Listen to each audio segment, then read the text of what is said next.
Welcome to Sleepy Dungeons. Tonight, we tell a story from a time far older than memory. A time when the earth was wild and quiet, and strange beings walked under a deep golden sky. This is the story of the Dyarchs, two-headed humans who lived almost 3 million years ago. They were not monsters. They were not legends. They were real living creatures who saw the world through two minds joined in one body. Long before fire or language, before cities or kings, the Dyarchs built their small world on the open plains of what we now call Africa. The air was thick with warmth, and the wind carried the sound of giant beasts moving through tall grass. These two-headed humans were born with 2 brains, 2 voices, and 1 beating heart. One head spoke with reason, the other with emotion. Some said they could see both sides of every thought, think twice before acting, and live without greed or hate. Others said their 2 minds often fought, whispering in different directions until silence was the only peace they knew. Stories passed down through the centuries tell of a land where these people lived in harmony with nature.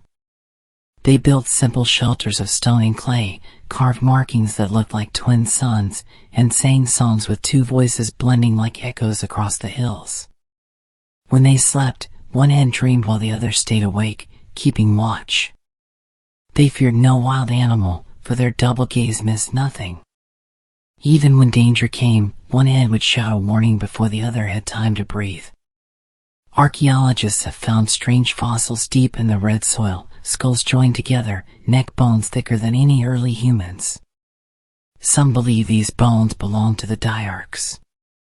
Others say they are just freaks of nature, an accident in the long path of evolution. But still, no one can explain the carvings found near them, 2 circles side by side, linked by a single line, repeated again and again as if it meant something sacred. As you listen, let this story calm your thoughts. Imagine the old earth under the silver light of the moon, the smell of rain on dry soil, the sound of soft thunder far away. Picture the Dyarchs gathered around their glowing fires, each pair of faces turning toward one another, speaking in gentle tones as they share the story of their creation. Feel your breathing slow. Let the rhythm of their ancient world carry you to rest. Tonight, we will walk beside them through time. We'll see how they began, how they learned to survive, and how they built the first spark of civilization long before us. We'll see their triumphs, the moment they learned to use fire, to carve tools, and to dream of the stars. We'll also learn of their fall, the growing noise between their minds, the arguments that split their unity, and the storms that washed their world away. Some say their end came when they turned against themselves. One head wanted peace, the other wanted power. The body could not choose, and in their confusion, the Dyarchs slowly disappeared. Others believe they didn't vanish at all, that something of them lives on in us.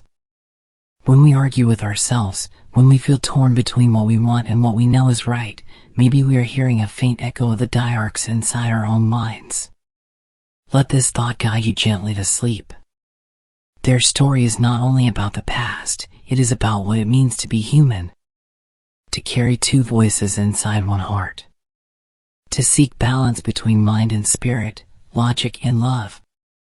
The Dyarchs remind us that every person is made of 2 sides, and peace only comes when both learn to listen. You've come this far with me, through ancient dust and forgotten time.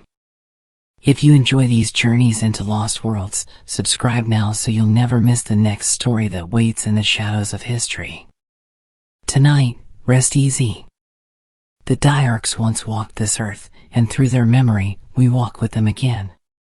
The world was young and wild, a restless giant still shaping its bones.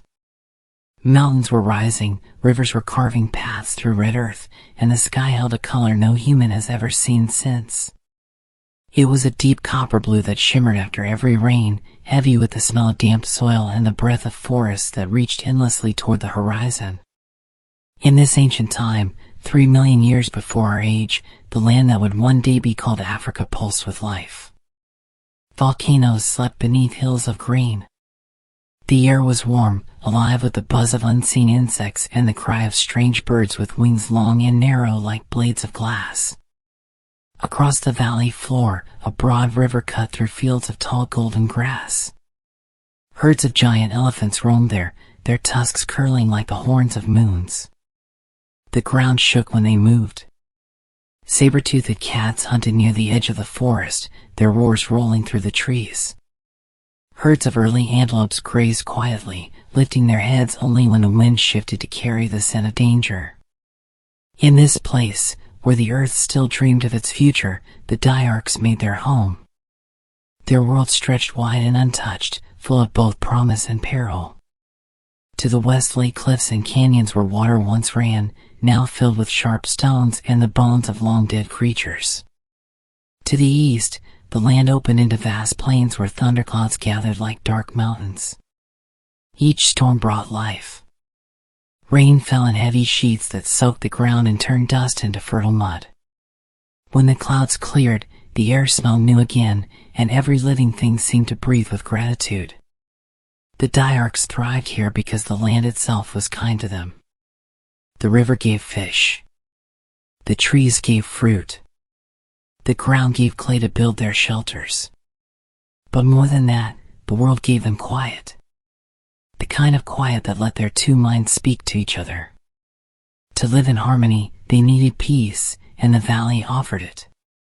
There were no rival tribes yet, no hunters with spears, no fires that burned forests for gain. Only life in its purest form, strong, balanced, and still learning its rhythm.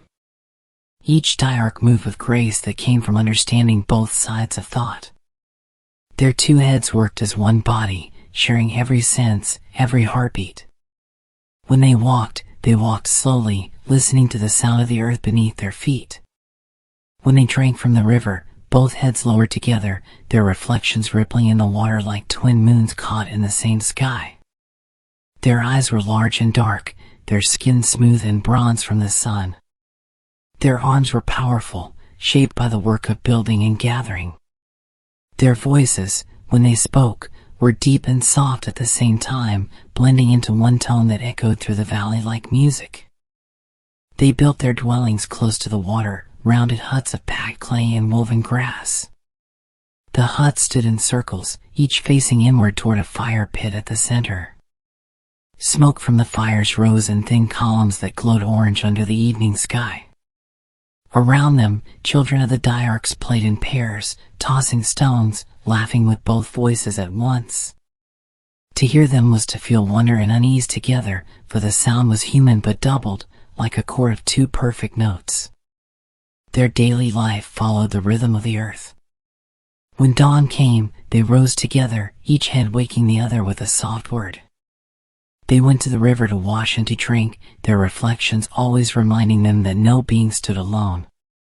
Some gathered berries and roots.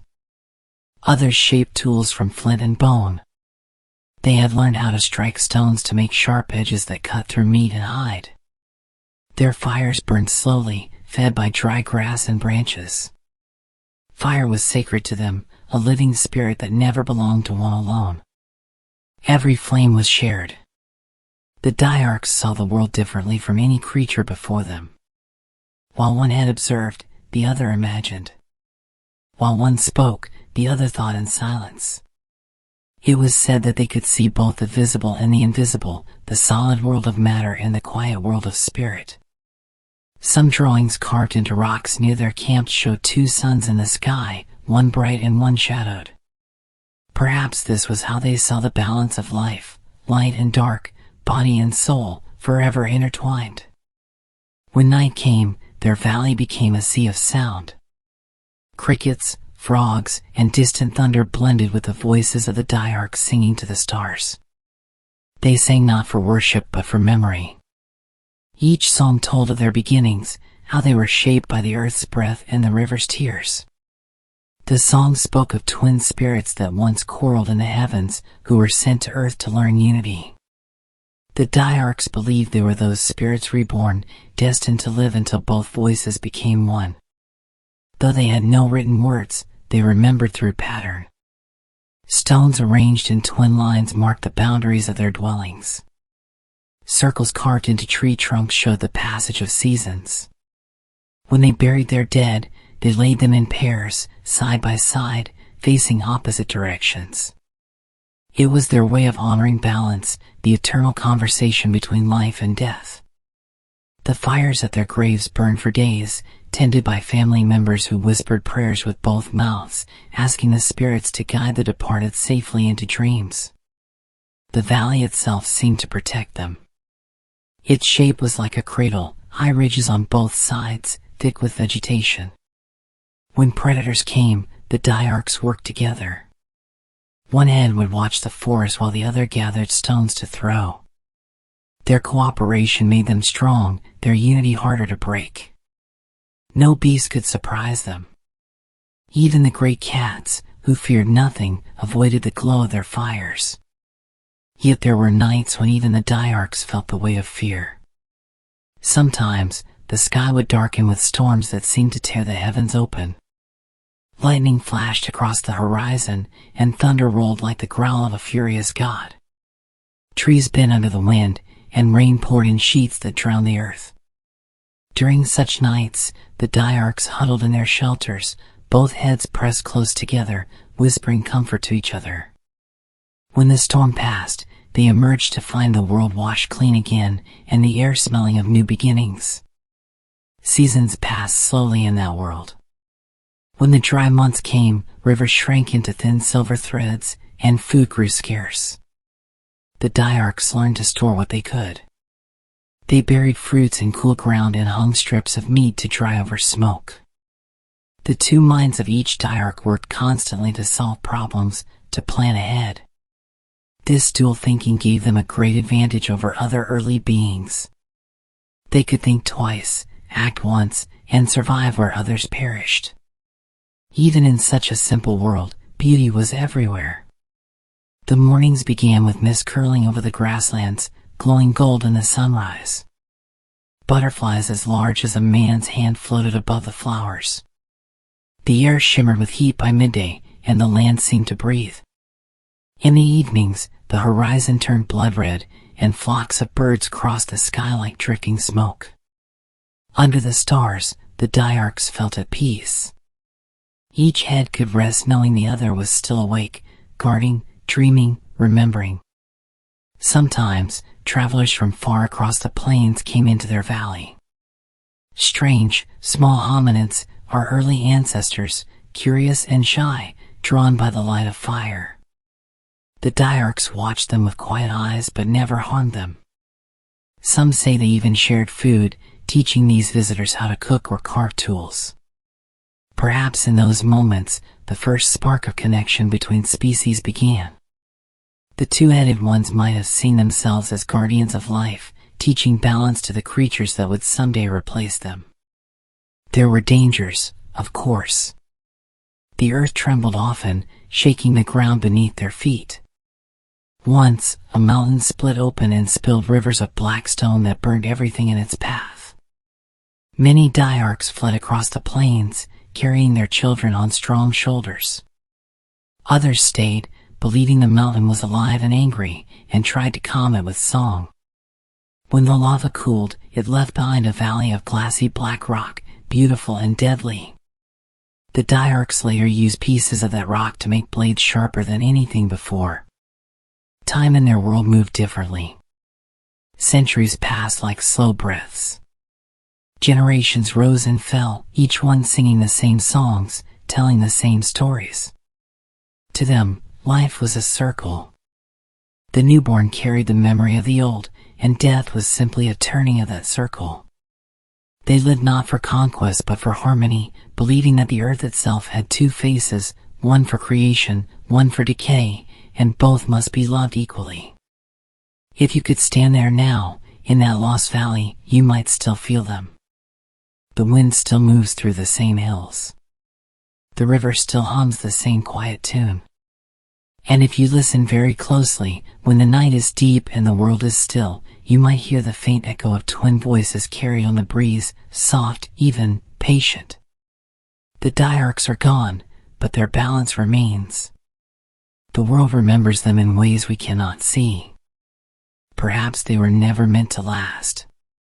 Perhaps the world, in all its wonder, needed beings of simpler design to carry its story forward. Yet somewhere in the quiet parts of our own minds, where reason and emotion speak to one another, we still carry their gift. The gift of two voices learning to live as one. And so the land before the Dyarchs' fall remains sacred.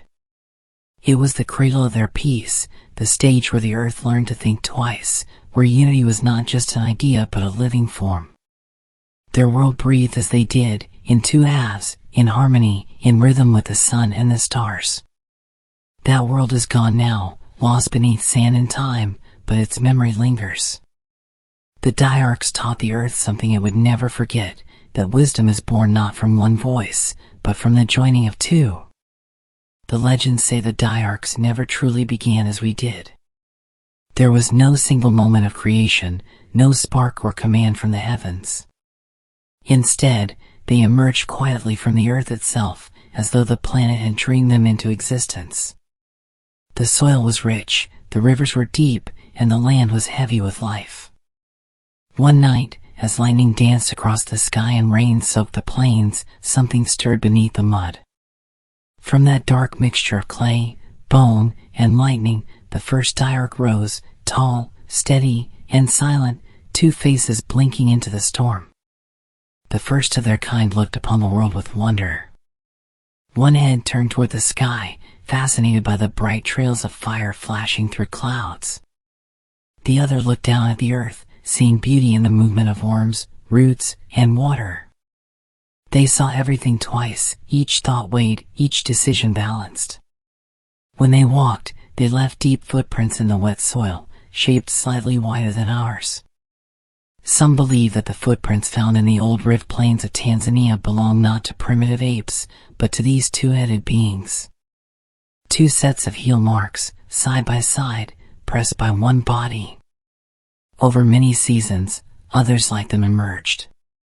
No one knows how they multiplied or how they came to find each other, but soon there were dozens, perhaps hundreds, scattered along the ancient riverbanks. They gathered not by force but by instinct, forming small families that worked and dreamed together.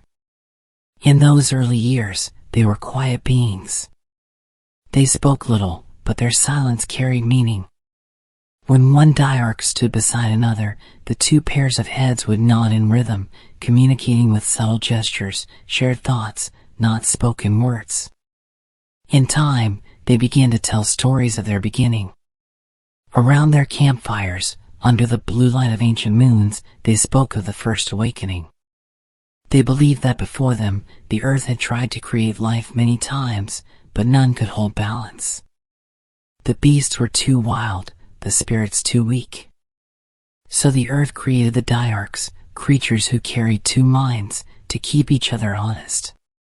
They believed they were born to keep harmony between the forces of life, the fire that destroys and the water that renews. To them, having two heads was not strange, it was sacred design. Every child grew up hearing the tale of the twin mother. She was said to have carried two souls within her womb, one body, two lights.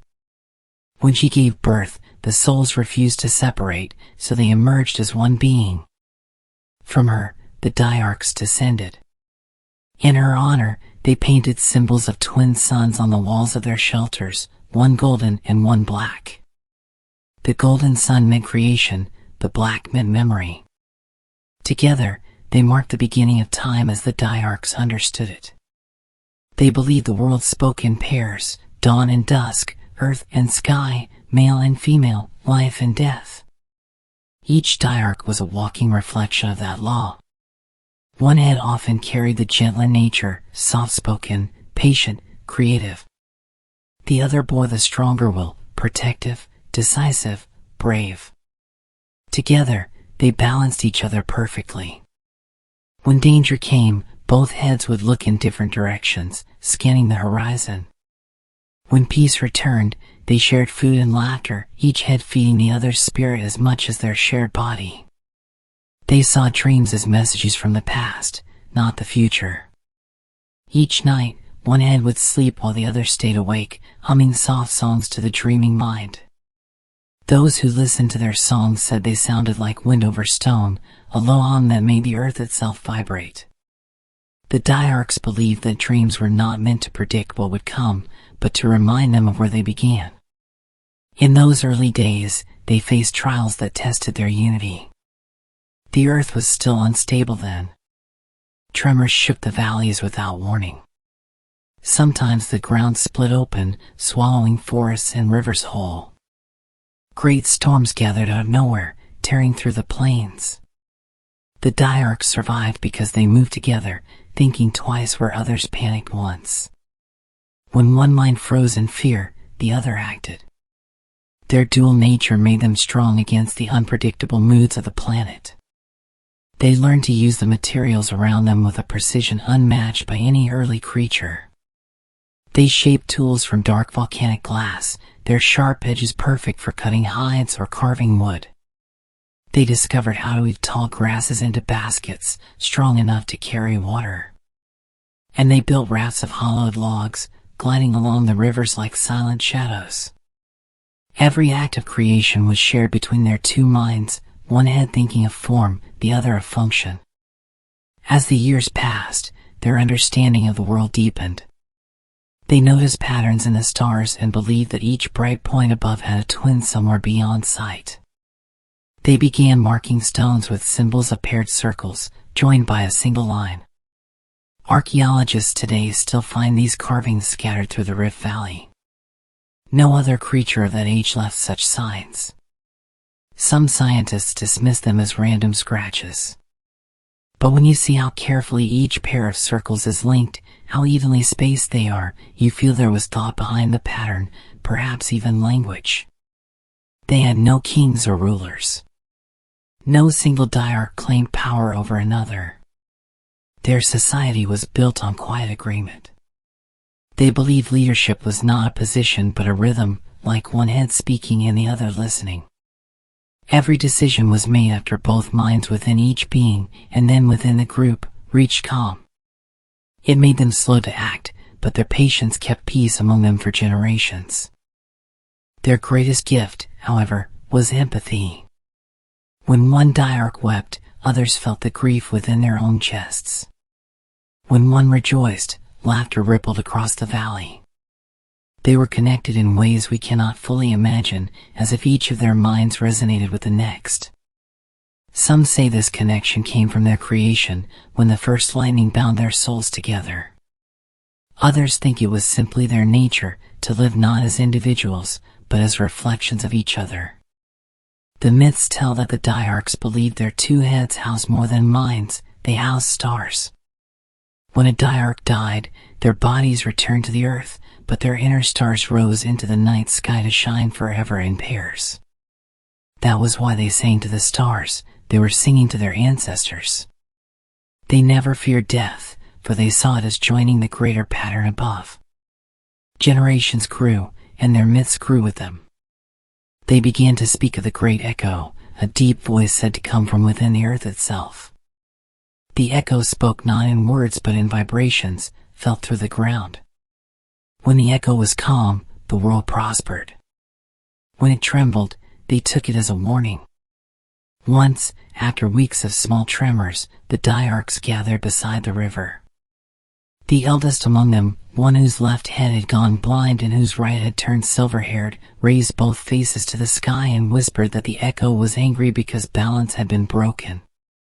That night, they lit great fires across the hills, offering songs to restore peace.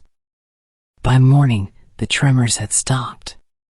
No one knows if this was chance or something greater. But the Dyarchs believed deeply in signs. Every shift in wind, every sound of thunder, every flicker of lightning carried meaning. Their world was not random, it was alive, full of messages waiting to be understood. In time, they began carving small statues of themselves, tiny figures with two faces looking in opposite directions. These carvings were found centuries later, buried deep beneath layers of ancient soil. Each figure fits neatly in the palm of a hand, made from soft stone smoothed by water. They may have been charms or symbols of blessing, left to guard their camps when they traveled. Each one carries the same pattern, two faces joined by a single spine, both smiling faintly, as if at peace with the world. As their numbers grew, so did their curiosity. They began wandering farther from the valley, exploring new lands. Some followed the rivers north toward the highlands, others south into dense forests where giant trees blocked out the sun. Everywhere they went, they left signs, twin marks, circular engravings, and ash from their sacred fires. The Dyarchs did not conquer. They observed. They moved like quiet spirits, taking nothing more than they needed. But the world around them was changing. The air grew cooler, the seasons harsher. New creatures appeared, agile hunters with sharper teeth and faster legs. The Dyarchs, though wise, were not built for endless struggle. They depended on peace and rhythm, and the world was beginning to lose both. Still, they endured. They sang louder to the stars, prayed deeper to the echo, and taught their children that unity was the only path through chaos. Their origins remained sacred in every story they told. When the young asked, "Where did we come from?" the elders would smile with both mouths and answer softly, "From balance." And when they asked, "What will happen when we die?" the answer was always the same: "We will return to the balance." Even as time began to move faster and the world around them grew colder and harder, the Dyarchs kept their faith in the story of their beginning. They believed that as long as two voices spoke in harmony, the earth would remember them. And maybe it still does. Sometimes, late at night, when you are very still and your thoughts begin to argue softly with each other, listen closely. The sound between your own thoughts, the pause, the quiet agreement, may just be the echo of their twin hearts beating through time. The Dyarchs may have vanished from the earth, but not from the memory of the human soul. The world had already begun to test them. Seasons were changing faster, rivers shifting their paths, and the soil growing less generous. Yet the Dyarchs endured, their two minds adapting to every change with quiet grace. Their world was simple but filled with meaning, each day guided by rhythm, each action shaped by balance. They did not fight the land, they learned from it. In this age, survival was not about strength or domination. It was about listening, thinking, and acting only when both minds agreed. At dawn, the valley was painted with gold. The first light fell over their shelters, warming the clay walls still damp from the night's dew. The Dyarchs rose slowly. One head always woke first, whispering soft words to the other until both were alert. They stretched in unison, bones clicking gently as they prepared for the day. Their mornings began with silence. They faced the rising sun, closed both pairs of eyes, and breathed deeply until their minds were calm. This ritual was not religion as we know it, it was simply their way of staying centered. They believed every new day should begin in agreement, that one mind should never drag the other into action without peace between them. Their first task each morning was to tend the fires. The Dyarchs treated fire like life itself. To them, the flame was a spirit that needed care and respect. It cooked their food, warmed their children, and lit their dark nights. They never allowed a fire to die completely. Each evening before sleep, one hen would promise the fire they would feed it again in the morning. And when dawn came, they kept that promise. Their tools were simple but beautifully crafted. Each Dyarch knew how to shape stone, sharpen bone, and tie sinew with precision. When both minds worked together, their coordination was remarkable. One hand moved as the other thought, carving straight lines and smooth edges into even the hardest rock. They built spears tipped with volcanic glass, baskets woven so tightly they could hold water, and necklaces made from the shells of ancient rivers. Each creation carried the mark of their dual nature, perfect symmetry. They hunted rarely, for they valued life. When they did, it was done with ceremony. Two Dyarchs would walk side by side, their eyes scanning the grass for movement. When prey was found, one head whispered to the other, and both raised their weapons together.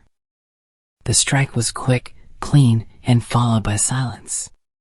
They always thanked the creature before taking it home. Its bones were never wasted. The ribs became tools, the hide became clothing, and the skulls were buried near their homes as offerings to the earth. Food was shared equally among them. A Dyarch never ate alone.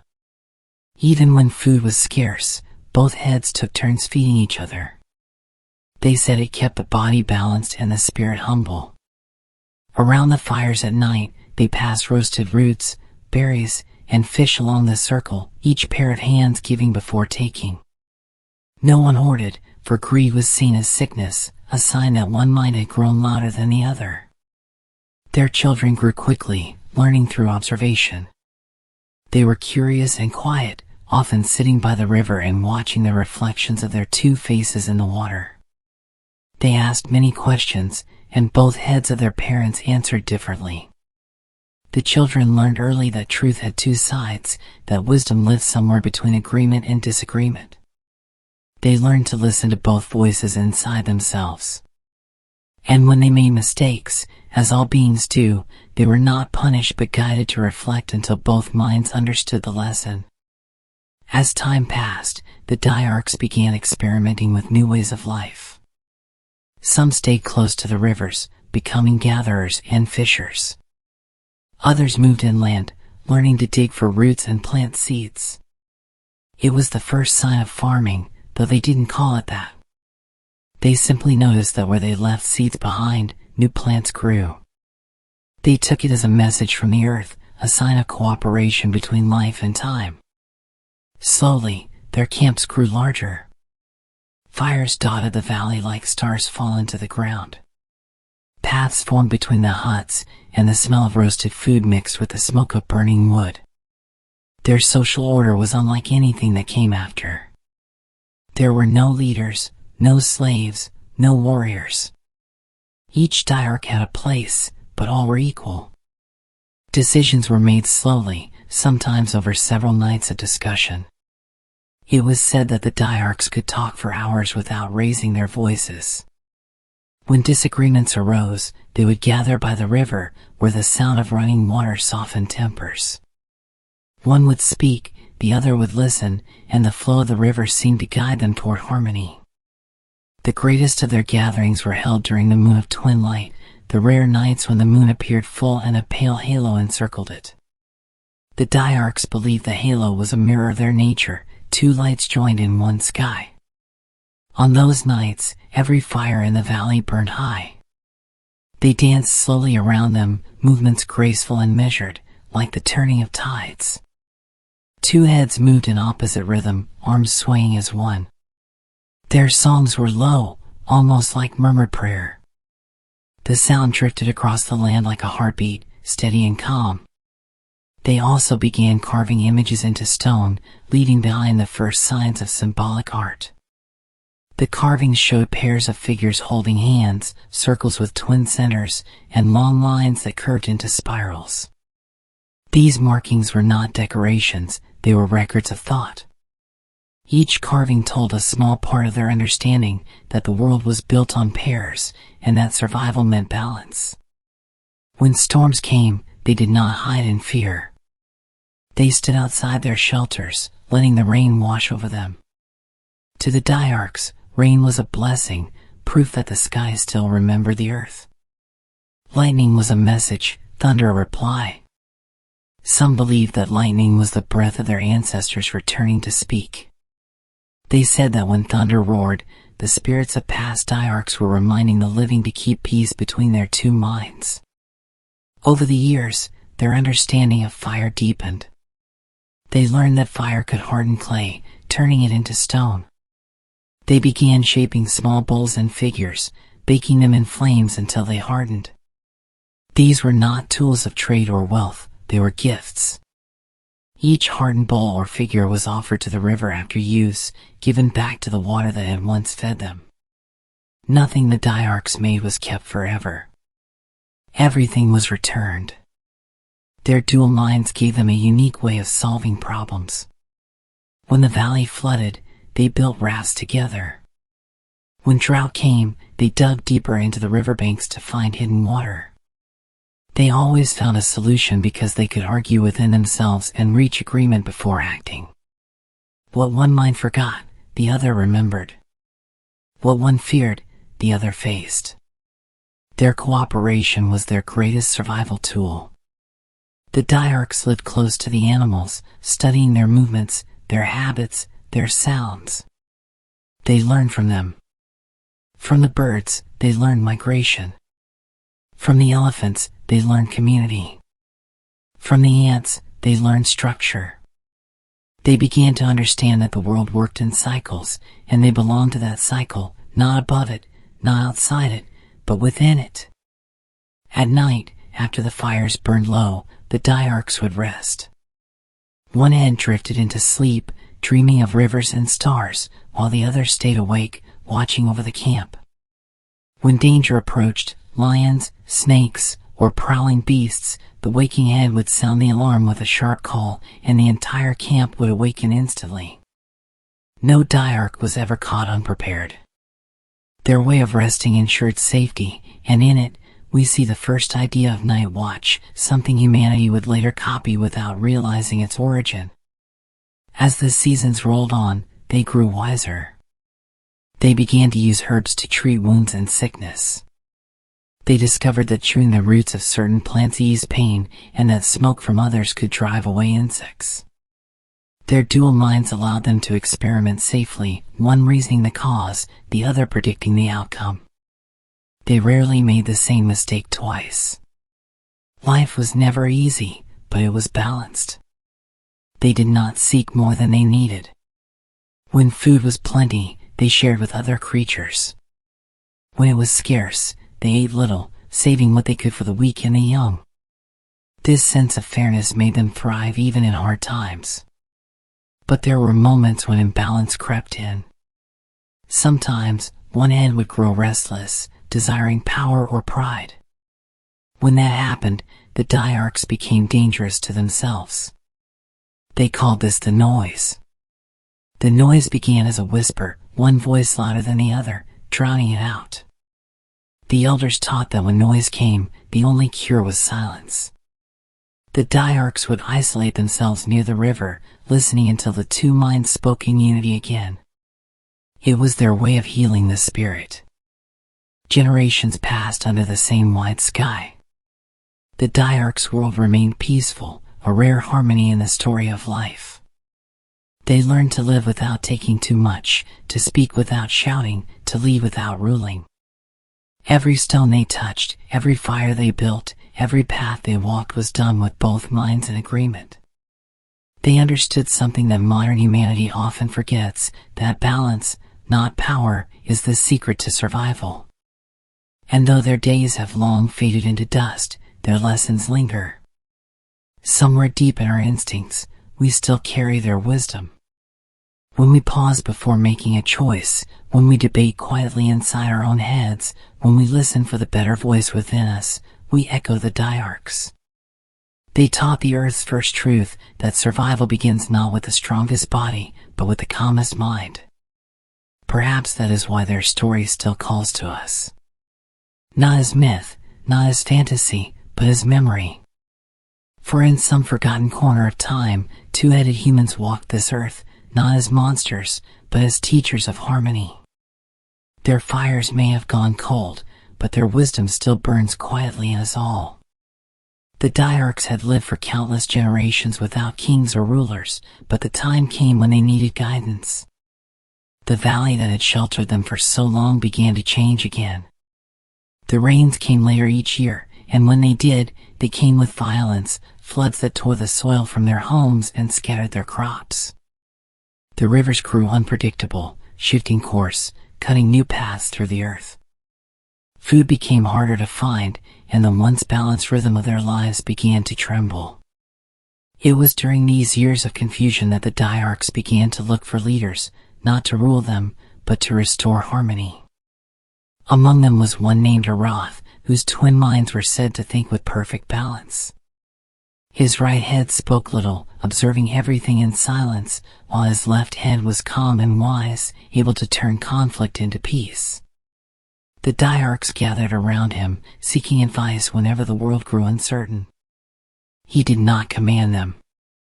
He listened. He would sit by the river for hours, his reflections wavering in the water, until both heads nodded together as one. Then he would rise and speak in a voice so steady that even the wind seemed to pause. His words were simple: wait for balance, and act only when both minds within you agree. Those who heard him returned home calmer, their hearts lighter. Under Aratha's quiet influence, the Dyarchs began to rebuild their lives. They repaired their homes after floods, carved channels to guide water safely back into the river, and planted crops in higher ground. The people called him the Twin of Peace. To honor him, they carved the first monument ever made by their kind, a large stone standing upright, polished smooth, with two faces etched side by side. The monument still faced the river long after Aratha's death, the wind wearing his features down until only the faint outline of two heads remained. It was said that when the moonlight struck the stone just right, both faces seemed to smile. But not all Dyarchs believed in peace. There were others whose balance had begun to falter. Among them was one known as Varith, whose two minds could never agree.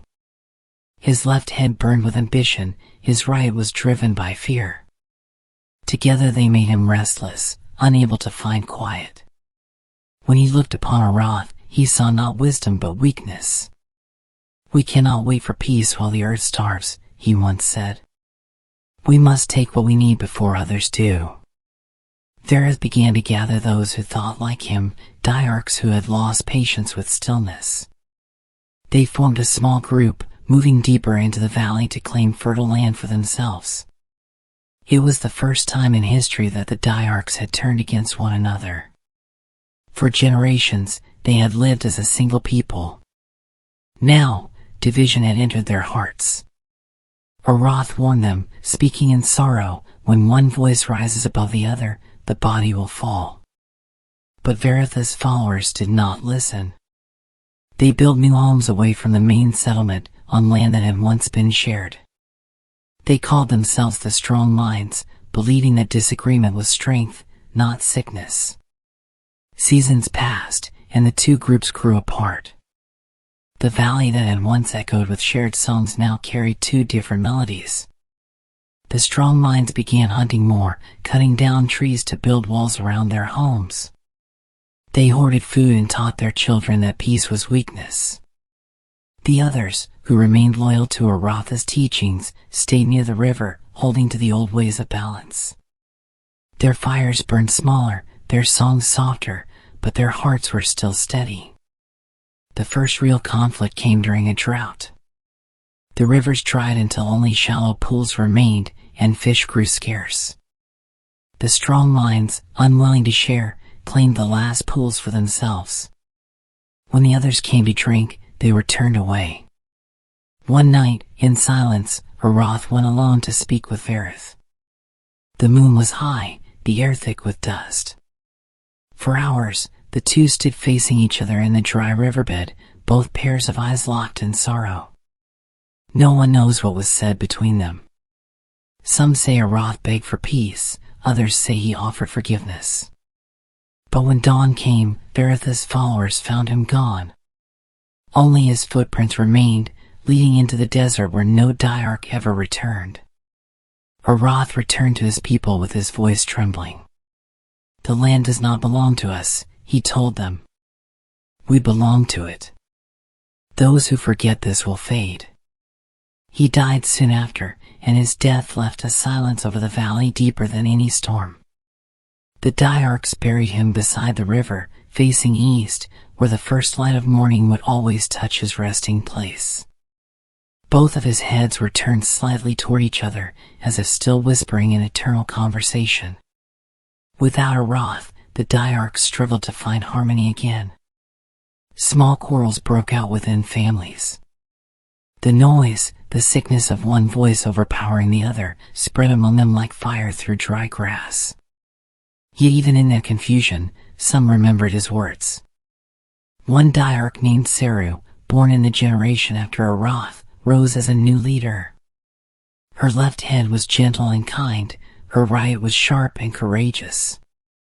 She believed balance could be restored through unity. She gathered both groups, the river dwellers and the strong minds, and called for peace beside Aratha's monument. Her voice carried far through the night. She spoke not of power or punishment, but of memory. Our strength was never in fighting, she said softly. It was in listening.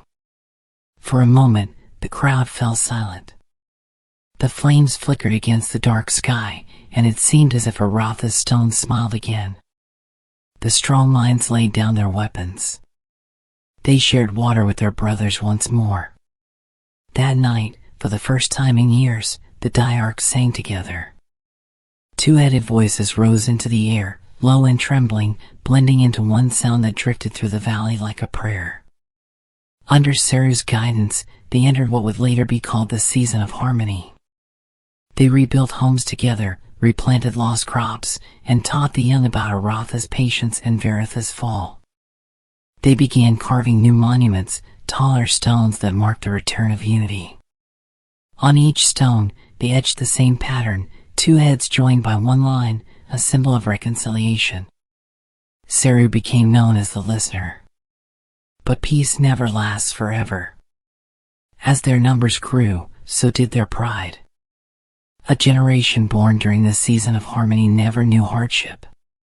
They saw leadership as power rather than duty. These new Dyarchs, stronger and taller than before, began testing the limits of the old ways. They wanted faster answers, louder voices, more control. The elders warned them, but their warnings fell on restless minds. Once again, imbalance began to whisper through the people. One night, under a sky heavy with stars, Seru walked to the river alone. She felt the tremor of imbalance in her chest. One hand wished to guide, the other to rest. She knelt by the water and watched her reflection, two faces, both tired, both aware that peace cannot be taught forever.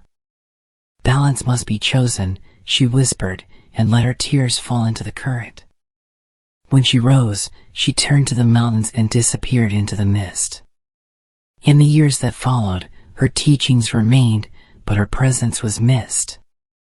The Dyarchs continued to build, to grow, to dream. They created tools sharper than ever before, discovered how to store food in clay jars, and began trading with distant families across the plains. But beneath their progress, something quiet and dangerous stirred, the same restlessness that had led Varetha astray.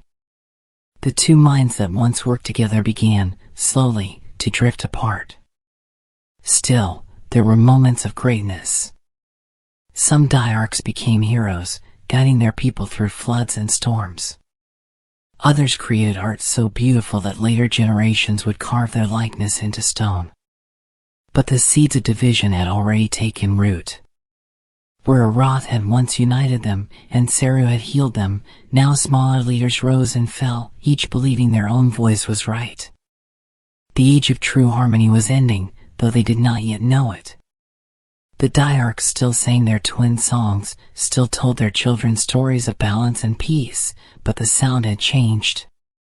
Where once their music carried calm, it now carried longing, a faint sadness that echoed through every valley, as if they knew that something precious was slipping away. And so the first leaders, born of need and faith, became legends. Arath the twin of peace, who taught them patience. Varetha the divided, whose hunger for power broke the valley. Seru the listener, who brought them together once more. Their stories would echo for thousands of years, passed down in whispers long after their bones turned to dust. They had learned to lead not through fear, but through unity. They had seen what happens when two voices cannot agree. The Dyarchs' rise as a people came not from war or invention, but from listening to each other, to the earth, to the quiet voice within that sought peace above all else. It was their greatest strength. And someday, it would also be the beginning of their end. The valley could no longer contain them. The Dyarchs had grown in number, and with their growth came the quiet, restless pull to move beyond the lands they had always known. The young looked to the horizon and wondered what lay beyond the golden plains, beyond the rivers that curved like silver veins through the earth. The elders spoke of caution, of staying close to the soil that had nurtured them for generations, but curiosity is a hunger stronger than fear. It was not rebellion that drove the Dyarchs to wander. It was discovery, the desire to know the world with both minds open. The first to leave were a small group led by two Dyarch siblings named Lauren and Isha. They were twins not by body but by birth, born on the same night under the same moonlight, said to share a bond deeper than most. Together, they led 30 Dyarchs northward, following the great river that carved its path through canyons and forests. They walked for many moons, their fires glowing along the riverbanks like a chain of stars. When they finally reached the highlands, they found a land so green and lush that it took their breath away. The air was cool, filled with the scent of flowers they had never seen. Here, they built new homes and sang new songs, declaring that the Dyarchs had found another cradle of life. Their journey inspired others.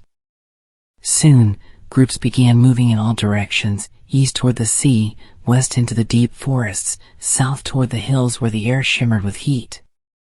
The Dyarchs carried little with them, only their tools, their fire, and their stories. They did not seek conquest. They sought belonging. Wherever they went, they left traces of their presence, smooth stones carved with twin circles, ashes from sacred fires, and footprints pressed deep into riverbanks. Their movements were slow, deliberate, as if guided by the earth itself. Those who went east reached the shores of a vast inland sea. They had never seen so much water, endless and blue, stretching beyond sight. At first, they feared it. The waves roared like living beasts, and the wind whipped against their faces. But soon they learned the rhythm of the sea. They built rafts of woven reeds and ventured out a little each day, letting the waves carry them before drifting back to shore. The Dyarchs believed that the sea had two faces, calm and fury, and they respected both. When storms rose, they sang to the waves to soothe them. When the sea grew still, they whispered their gratitude. Those who went west found themselves among trees so tall that the sun barely touched the ground. The forest was thick with sounds, birds calling, insects buzzing, leaves whispering secrets above. The Dyarchs learned to move quietly, to step where the earth was soft, to listen before they acted. They discovered new fruits, bright and sweet, and strange animals with glowing eyes that watched them from the shadows. In time, the forest Dyarchs built homes among the roots of trees and learned to carve wood instead of stone. Their voices softened in the dense air, and their songs became low and slow, blending with the hum of the forest. Those who went south faced hardship. The land grew dry, the rivers thin, and the sun burned without mercy. Food was scarce, and the air shimmered with heat that made the ground crack beneath their feet. Many died along the way. Yet those who survived found a new strength. They dug deep wells, learned to store water in carved clay jars, and moved by night to avoid the heat. Their skin darkened from the sun, their bodies grew lean, and their will hardened. They became the keepers of endurance, the Dyarchs of the desert, teaching others that even in hardship, balance could be found if one listened closely to the land. Everywhere they went, the Dyarchs adapted. Their dual minds made them excellent observers, quick to understand the rhythm of each new place. One head would study the plants and animals, the other would dream of how to live among them. Their two thoughts joined to form ideas no single being could imagine. In the north, they learned to build from stone. In the forests, they learned to carve. In the south, they learned to survive with almost nothing. And though they scattered across vast lands, they remained connected through the same stories and songs. Wherever a Dyarch fire burned, the same melody could be heard, soft and familiar, carried by the wind. Trade began in small ways. A group from the river valley would travel north, bringing shells and smooth stones in exchange for obsidian and new herbs. Another would travel west, offering woven baskets for dried fruit. It was not trade for wealth but for learning. They wanted to share what they had discovered, to keep the world in balance. When they met, they did not fight. They greeted each other by placing both hands on each other's shoulders, one head speaking softly while the other listened. They exchanged gifts, stories, and songs before returning to their homes. Through these journeys, the Dyarchs began to understand something greater. The earth itself was alive and connected. Every mountain, every river, every gust of wind carried memory. They called this great living presence the breath. It was the unseen rhythm that joined all things. The Dyarchs believed they were part of that breath, and that moving across the land was not leaving home but expanding it. Yet, even as they spread outward, the seed of division followed them. In the far north, some began to see themselves as superior, believing that survival in the harsh cold made them stronger. In the forests, others began to speak of spirits and visions, claiming they alone could hear the voice of the earth. Small differences in environment became differences in belief, and differences in belief became pride. Still, they never fought openly. The lessons of Arath and Seru still lingered in their memory. Balance was not forgotten, only tested. Among the traveling groups, stories of wonder grew. It was said that some Dyarchs reached lands where the mountains touched the stars, where the snow never melted. Others crossed deserts so vast that they thought the world had no end. One story tells of a Dyarch who followed the river until it vanished underground and found a world of glowing caves, where crystals shone like captured sunlight. There, they carved the walls with twin suns and left behind their oldest mark, a message to whoever would find it after them. The Dyarchs also encountered new creatures. Some were friendly, others fierce. They saw early versions of what we would one day call lions, bears, and wolves. They watched them carefully, studying how they hunted, how they protected their young. They learned from every creature they met. Even predators became teachers in their eyes. One had feared them, the other admired their strength. It was always this balance that kept them alive, fear tempered by respect, action guided by thought. In time, as the generations passed, the Dyarchs who had traveled far began to look different from those who had stayed behind. The northern Dyarchs grew broader and covered themselves with furs. The forest Dyarchs became leaner, quieter, their skin darker from the canopy's shadow. The desert Dyarchs developed lighter eyes that reflected the sun like polished stones. But though their bodies changed, their hearts did not. Each group still sang of the same twin origin, the two minds born from the earth's lightning and clay. As their world grew wider, so did their knowledge. They began marking the passage of time by watching the stars. They noticed patterns that repeated, the rise and fall of certain lights in the sky, and began to measure seasons by them. Their carvings became more complex, combining symbols of stars, rivers, and twin faces into a language of meaning. They no longer needed words. They spoke through pattern and rhythm, through art and song. With their growing understanding came a quiet pride. They began to see themselves as the guardians of the world's balance. Wherever they traveled, they believed it was their duty to bring harmony between land and life. In some places, they were welcomed by other creatures, early hominids who saw them as gods. In others, they were feared and avoided, whispered about in legends that would one day fade into myth. There were stories of Dyarchs teaching fire to other beings, showing them how to strike stone against stone. Other tales spoke of Dyarchs healing the sick with herbs or guiding lost tribes through deserts. Whether these stories were true or not, they reveal one thing clearly: the Dyarchs saw knowledge as something to be shared, not hoarded. To them, wisdom belonged to all living things. Still, not every journey ended in peace. Some who ventured too far never returned. The earth could be cruel, and storms did not care for wisdom.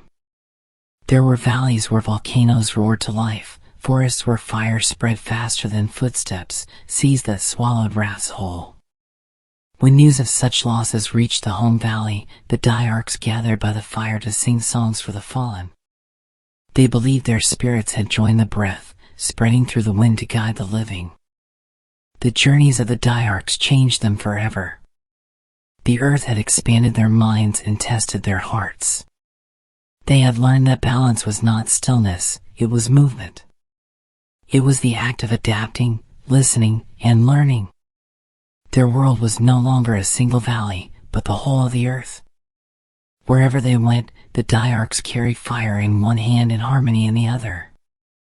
And though they could not know it, their wandering marked the height of their civilization. Their songs reached every horizon, their fires burned on every shore.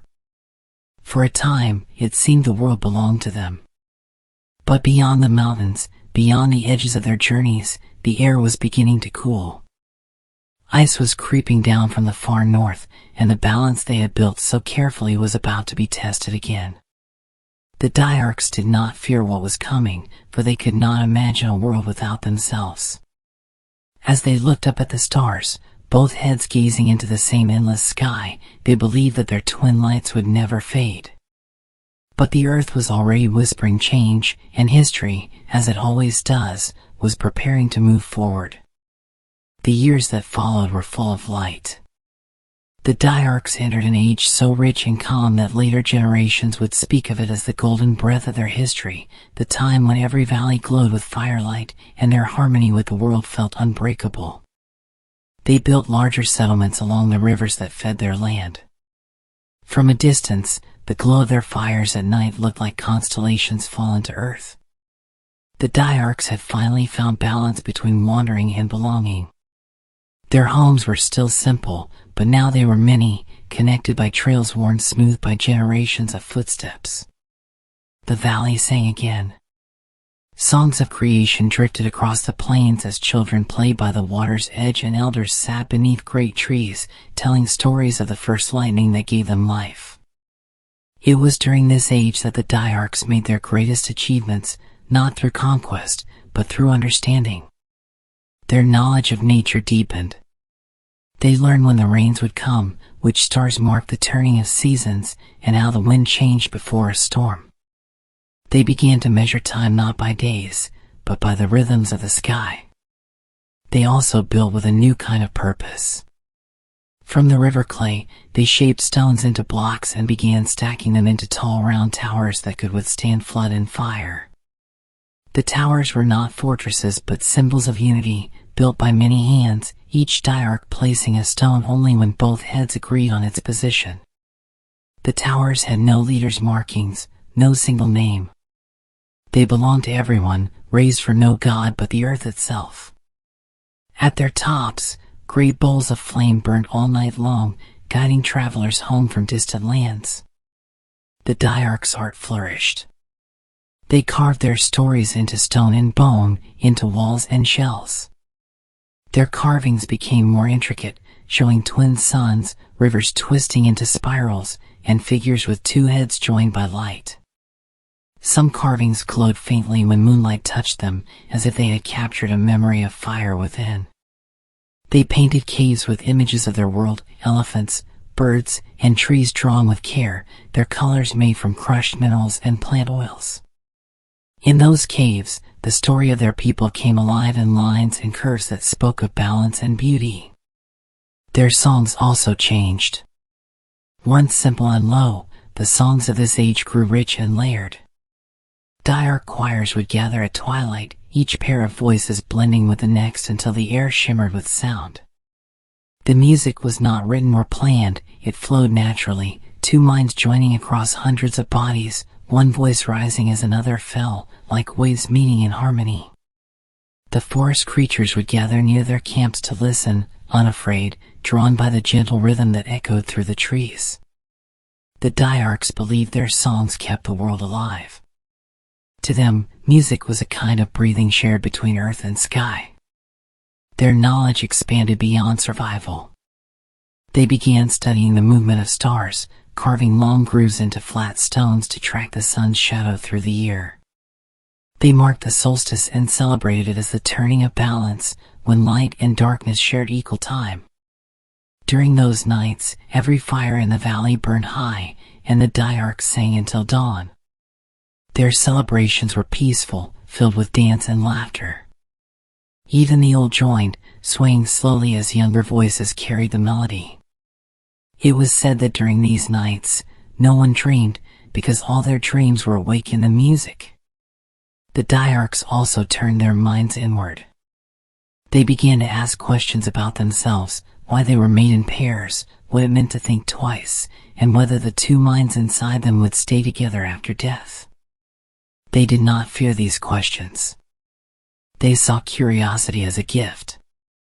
Their wise ones, the quiet thinkers who spent nights by the rivers, taught that every Dyarch was a conversation between two worlds, the world that is seen and the one that is felt. To live well was to keep those two worlds talking. Their spirituality grew from observation, not command. They built small shrines of stone at the edges of their villages, each one open to wind and sky. They left no idols, no images of gods, only smooth stones placed in pairs, representing the dual soul of all things. When they prayed, they did not ask for miracles. They simply thanked the world for balance, rain after drought, calm after storm, birth after death. They believed the earth listened, and in return, it kept them safe. In this age, they also made discoveries that brought comfort. They learned to shape metal from the black stones found near the mountains, melting it in fire until it shone like water. The first tools made from this metal were not weapons but ornaments, rings, pendants, and symbols of harmony worn around the neck. The Dyarchs never forged blades for battle. They saw no glory in war. Their tools were made to build, to carve, to create. It was their belief that to harm another Dyarch was to break the balance of the world. Trade flourished between the distant settlements. Travelers carried songs and carved stones from one valley to another, spreading stories of peace and discovery. The desert Dyarchs brought salt and bright gems from beneath the sand. The forest Dyarchs carried oils and carved wood. The northern ones offered metals, smooth as moonlight. No one bargained with greed. They traded as a ritual, each side giving before taking. It was said that every exchange renewed the world's balance. The Dyarchs' understanding of medicine also deepened. They studied plants and roots, learning which could heal wounds, which could soothe pain, and which could bring sleep. Their healers worked with both heads and careful rhythm, one preparing the herbs, the other chanting soft melodies to calm the patient's heartbeat. They believed illness began when the two minds of a Dyarch fell out of harmony. Healing, therefore, was not only for the body but for the spirit. The healers would sit beside the sick, speaking gently until both heads breathed in sync again. Many who recovered swore they had felt their two souls merge for a moment, as if they had glimpsed the pure balance of their creation. Their way of life spread far beyond their homeland. Travelers who met the Dyarchs returned to their own tribes speaking of a people who lived without envy or war, who built not to dominate but to endure.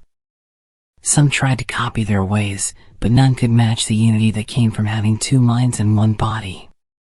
The Dyarch civilization became a living legend even in its own time, a world where reason and emotion walked together. But even paradise has shadows. The Dyarchs had grown so content in their harmony that they forgot the lessons of struggle. They began to believe that balance was eternal, that peace was their destiny. The elders warned that nothing in the world stays still forever, that even the stars drift apart. Yet the younger generations no longer listened to such caution. They saw only beauty, only stability. The idea of change frightened them, so they pretended it would never come. Still, life was good. The children of this age grew strong and curious. The elders lived long, their wisdom carried in stories that filled the night. The fires burned clean, the rivers clear. To the Dyarchs, This was perfection, the age when the two minds of their kind walked most in tune with the world. In the evenings, they would gather on the cliffs above their valley to watch the sun sink behind the mountains. The glow of dusk turned their bronze skin into gold. Both heads would tilt together, eyes half closed, breathing in the peace that stretched across the land. They believed the dying light was the world's way of closing its eyes for rest. When the first stars appeared, they whispered gratitude before returning home, walking slowly in pairs under the soft hum of night insects and distant wind. They could not know that their golden age was fragile, a delicate thread in the fabric of time. The earth below them was restless again. The mountains that had slept for centuries began to tremble. The winds changed direction, colder now, carrying whispers from the north where the ice was creeping closer each year. The Dyarchs continued their songs, their prayers, their dances, unaware that the balance they had worked so hard to protect was beginning to shift.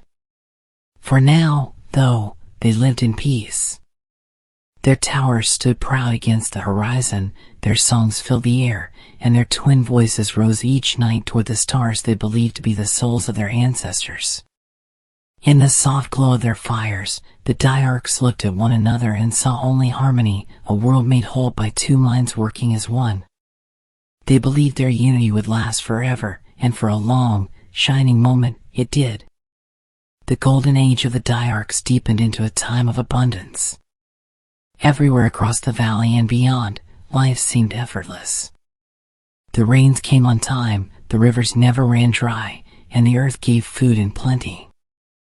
The Dyarchs had no need to wander far anymore. They had built a world that cared for them, a world that reflected their own harmony. Families flourished, children grew strong, and laughter was as common as the wind. To live in this age was to know peace without hunger, love without fear, and purpose without pride. In every settlement, the days began the same. The sun rose in slow gold, gliding across the horizon as the fires from the night faded into soft smoke. The Dyarchs moved gently through the morning mist, their two heads speaking quietly to each other, planning their day. One head often thought of duty, the other of joy, and together they found a rhythm between the two. Their families gathered for the morning meal, sharing fruits, roasted roots, and milk from the small grazing creatures they had tamed. It was a picture of simplicity, one head watching the sky, the other watching the food, both grateful for the moment. Their homes had grown larger by now, crafted from layers of baked clay and strong branches woven together like the threads of a great tapestry.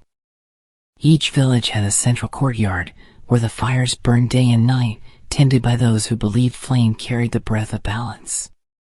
Around these fires, stories were told, lessons were passed on, and songs of gratitude filled the air. Every evening, as twilight softened the land, the Dyarchs gathered there to eat together. No one dined in silence.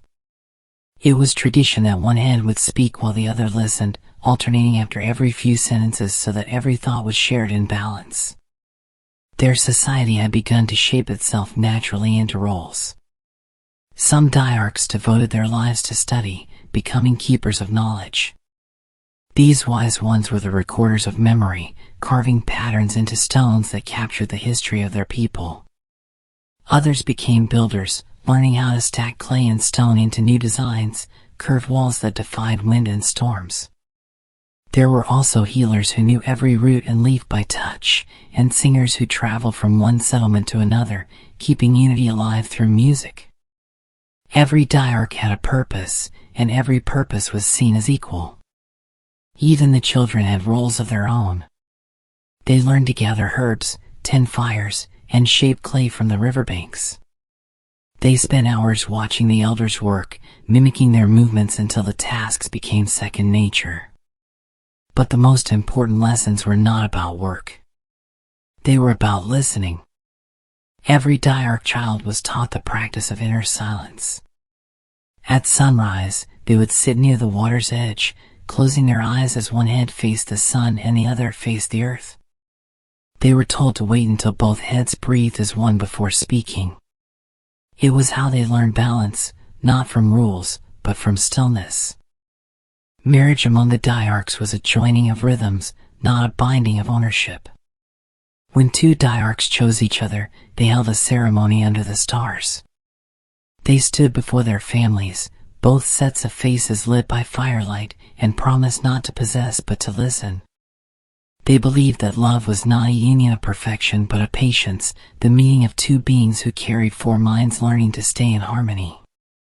It was said that when two Dyarchs lived together in peace for many years, they began to dream the same dreams.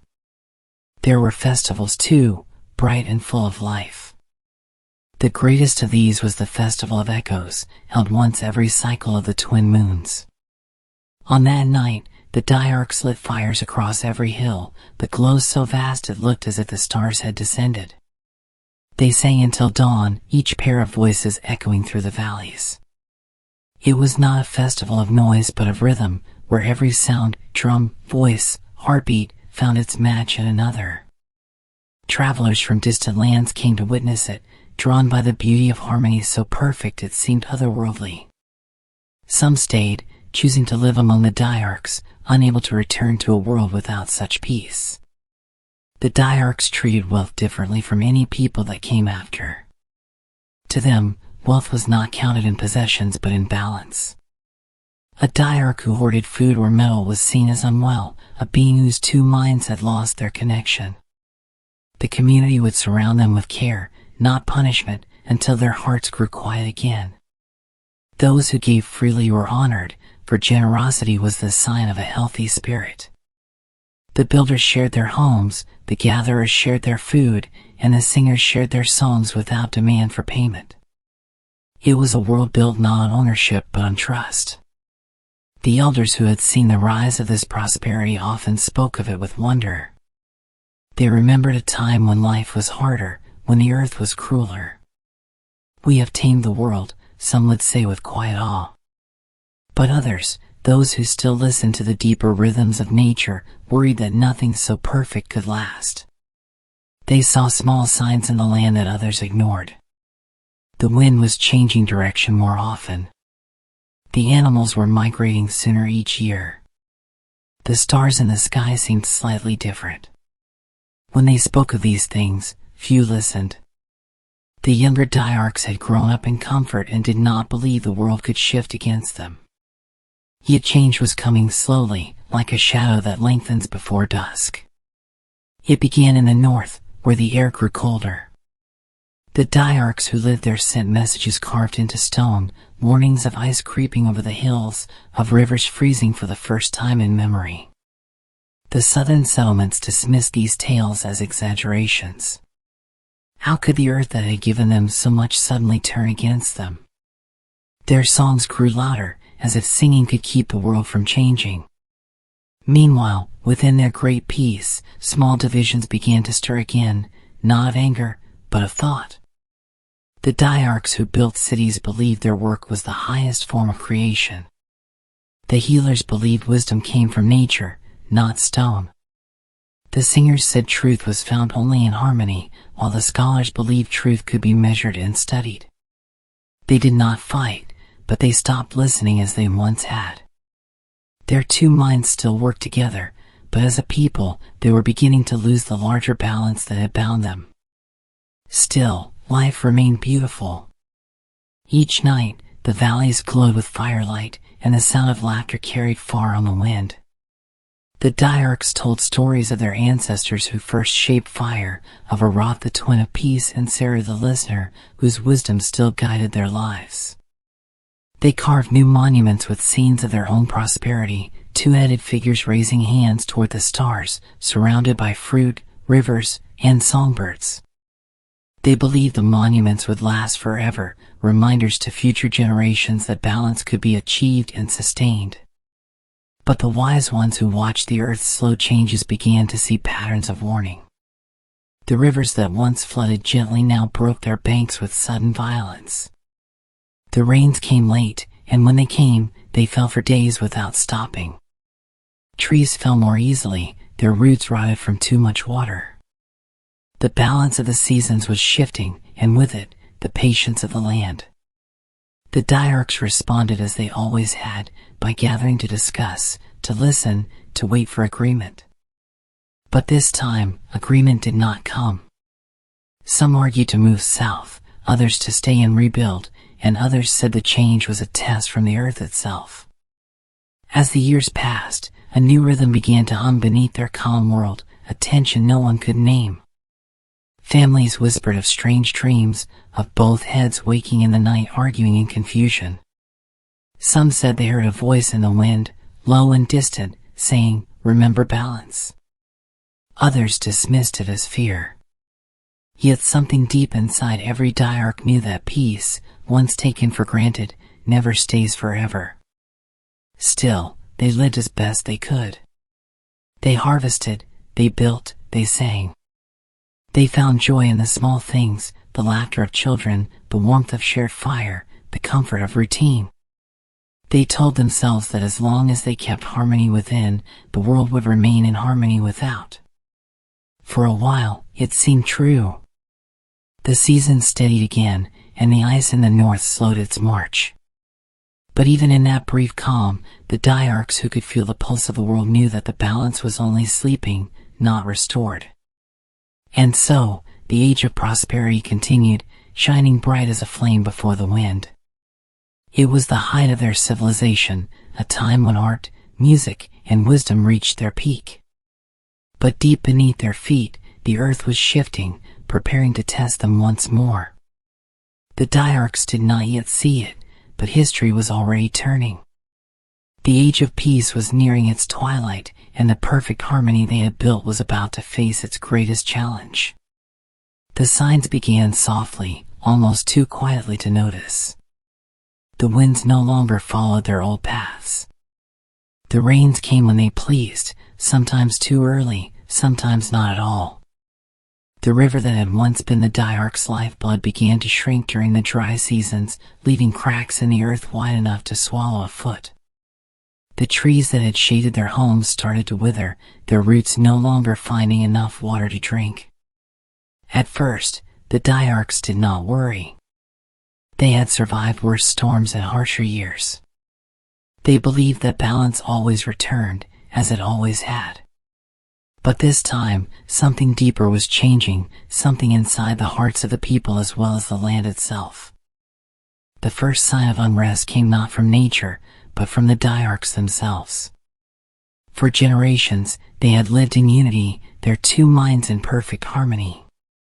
But now, for reasons no one could explain, that balance began to falter. Some Dyarchs awoke in the night with their two heads arguing. The voices that once complemented each other began to clash. One head would whisper of fear, the other of defiance. One wanted to hold on to peace, the other wanted to fight against the world's growing unpredictability. It was as though the calm that had defined them for ages was cracking from within. The elders called this the breaking. At first, they treated it as an illness of the spirit. They gathered those afflicted by the rivers and sang to them, believing harmony could be restored through music and meditation. But the noise spread faster than they could heal it. Soon, even the most peaceful Dyarchs began to show signs of unrest. Arguments broke out over food, over leadership, over belief. The once shared rhythm of their society fractured into many smaller, competing melodies. Each group still sang, but now their songs no longer aligned. The harmony that had held them together for millennia was beginning to splinter. It started in small ways. A pair of farmers disagreed about when to plant. A family divided over which riverbank to live beside. But these tiny cracks multiplied until the valley itself seemed to hum with tension. The younger generations no longer trusted the wisdom of the elders. They believed that patience had become weakness. The world has changed, they said. We cannot sit and wait for balance anymore, we must shape it ourselves. And so they began to act without agreement. Fires were built without counsel. Trees were cut without need. The old order of listening was replaced by noise, constant, restless noise.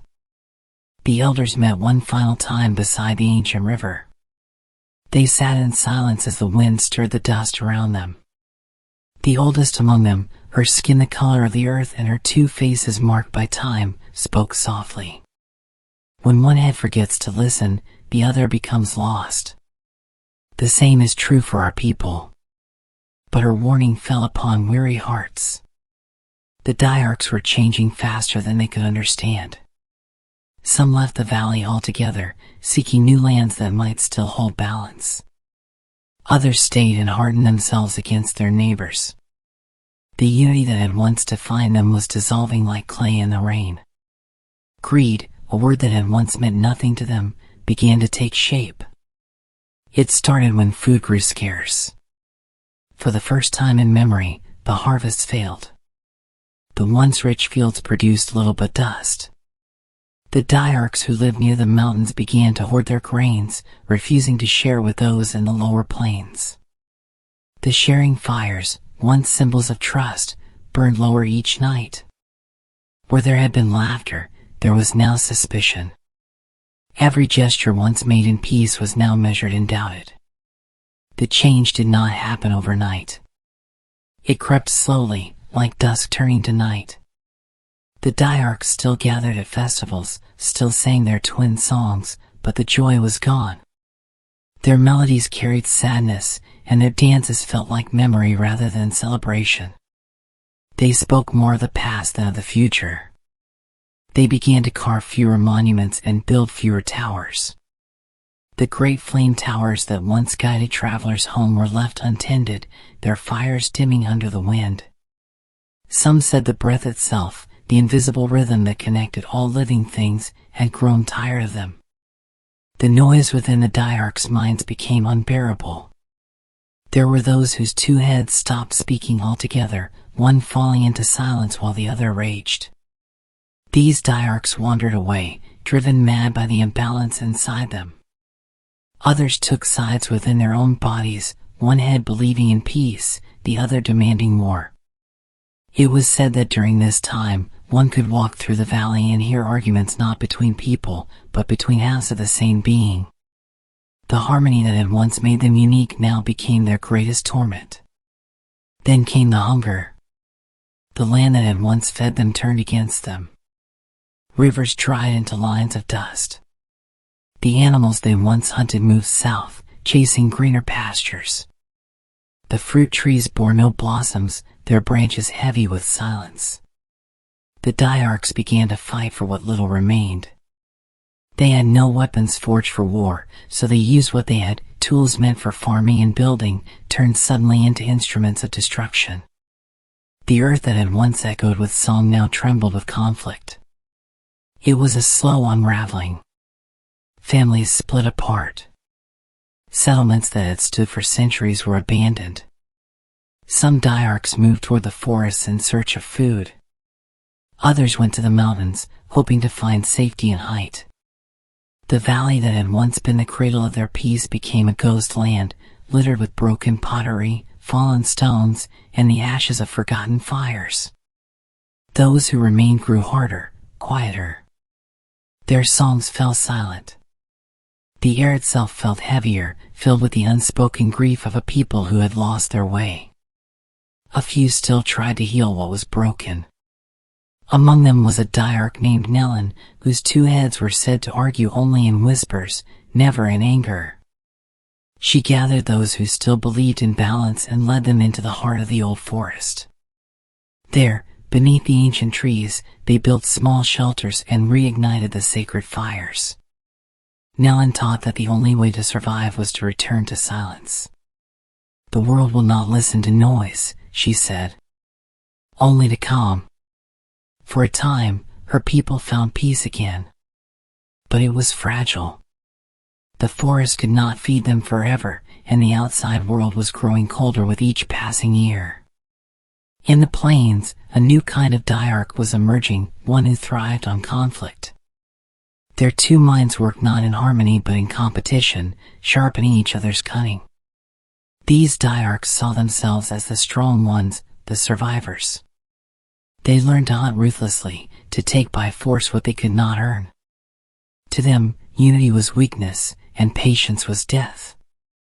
They began raiding the remaining peaceful villages, taking food and fire, leaving ruin behind. It was the first time the Dyarchs had turned their strength fully against themselves. The elders who survived the chaos said that this was the true fall, the loss not of land, but of identity. The Dyarchs were no longer one people. They had split into fragments of their former selves, each group believing it held the right answer to survival. Some prayed to the mountains. Others worshipped the fire. A few turned their faith inward, believing they could silence one of their heads to achieve dominance. None of them understood that in silencing one voice, they silenced the very essence of what made them whole. As the generations passed, the noise faded not because it was healed, but because there were fewer Dyarchs left to make it. The once crowded valleys grew empty. The great towers crumbled, stones swallowed by vines and time.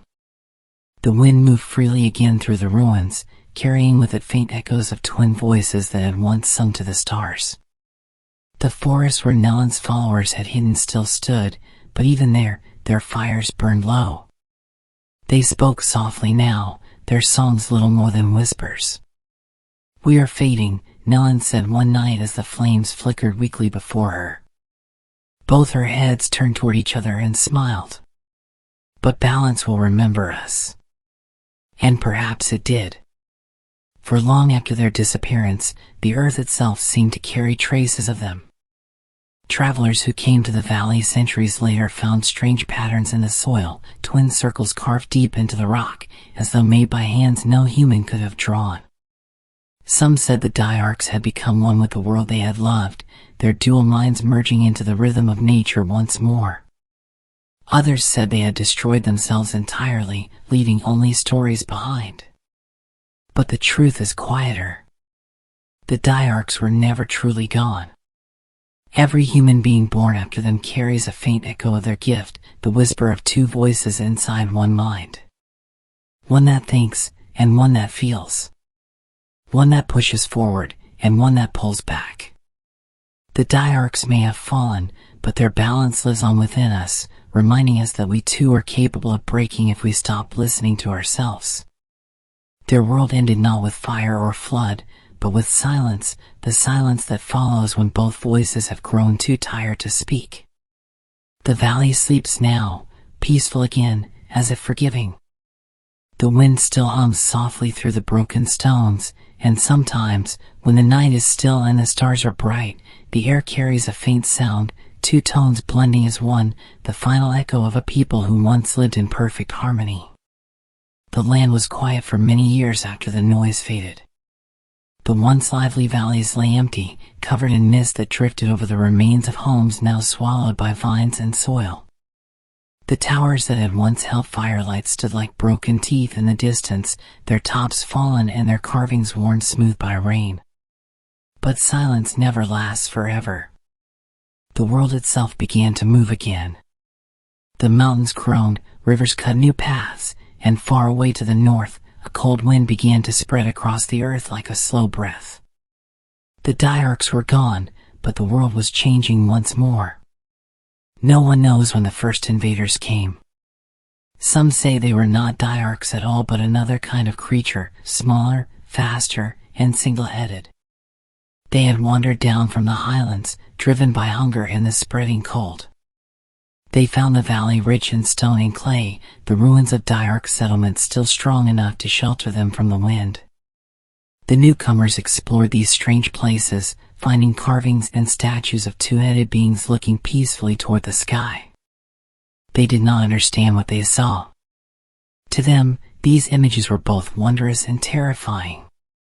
They built fires within the same towers that had once belonged to the Dyarchs, their laughter echoing through halls that had been silent for centuries. These newcomers did not sing to the stars or carve their gratitude into stone. They hunted to survive and took what they could find. When they uncovered Dyarch tools, beautiful blades of dark stone and metal, they used them without understanding the care that had gone into their creation. They broke the old clay pots to store water, unaware they were handling relics of a vanished age. The valley, once a sanctuary of balance, became a scavenger's haven. Yet nature, in its way, remembered. The earth had a rhythm that could not be erased. The cold from the north grew stronger, sweeping across the plains. The nights lengthened, and snow began to fall where no snow had fallen before. The single-headed newcomers were not prepared for it. Their fires burned too fast, their shelters too thin. The land that had once provided easily now demanded endurance. They began to fight among themselves for warmth, for food, for life. The valley that had watched the Dyarchs fall was watching again, patient and unchanging, as history repeated itself.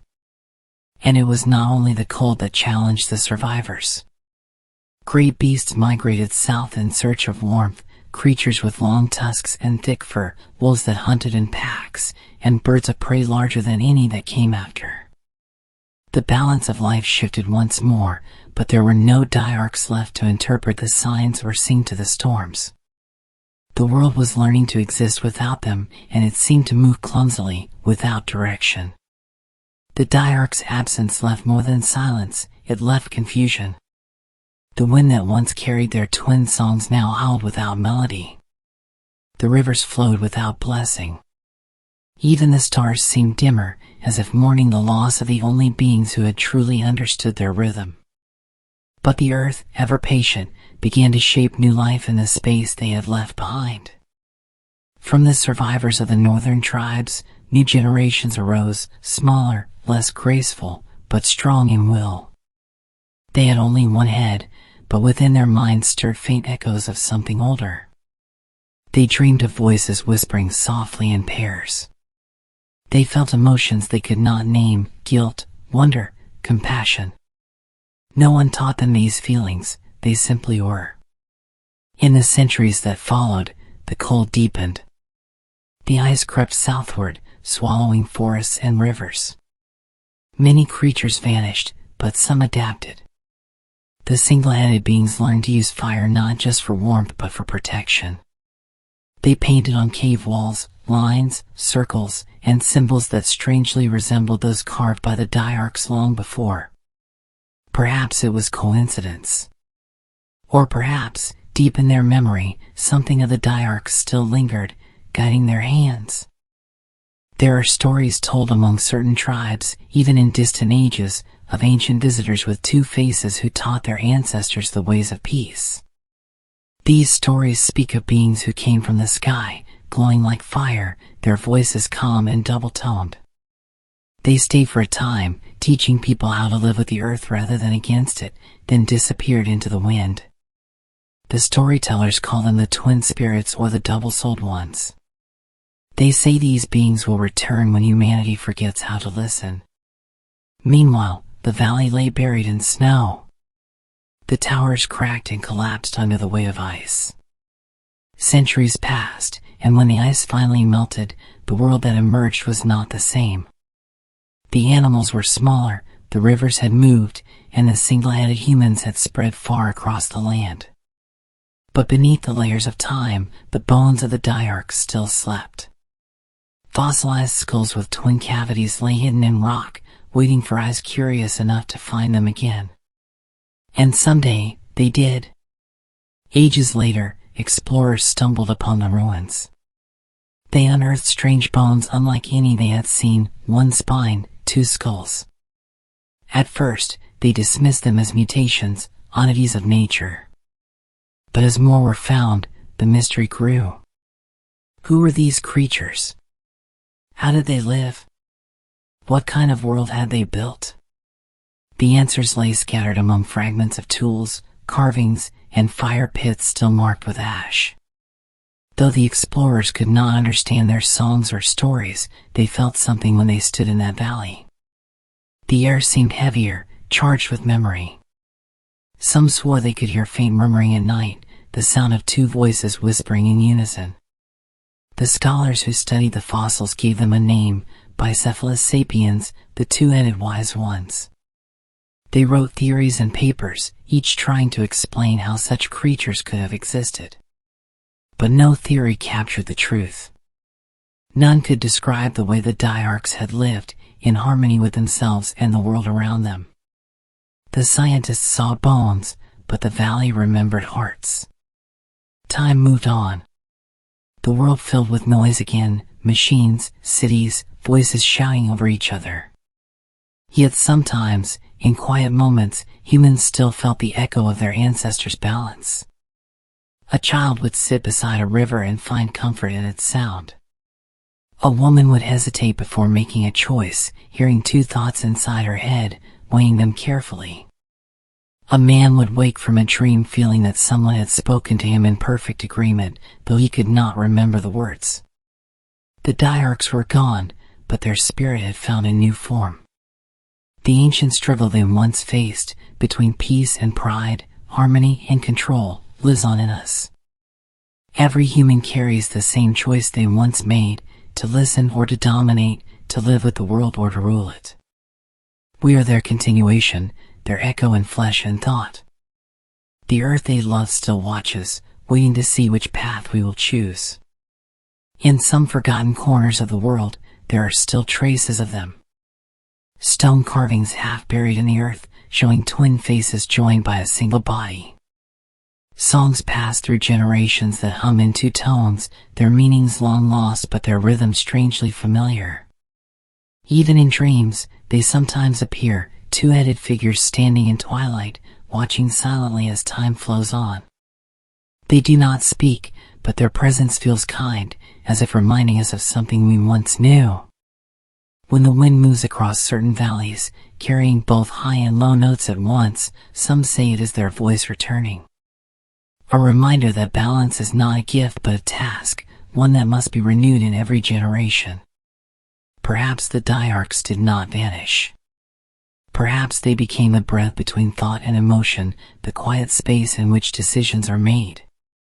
Perhaps they live in the pause between heartbeats, guiding us still. The invaders who once stumbled upon their ruins are gone now too, replaced by countless generations who forgot their origins. The valley endures, silent but alive, holding within its stones the memory of the Dyarchs' rise and fall. And on certain nights, when the moon is full and the stars shimmer like eyes watching from the past, the shadows along the river seem to move with rhythm. Two shapes walking side by side, their outlines fading into mist.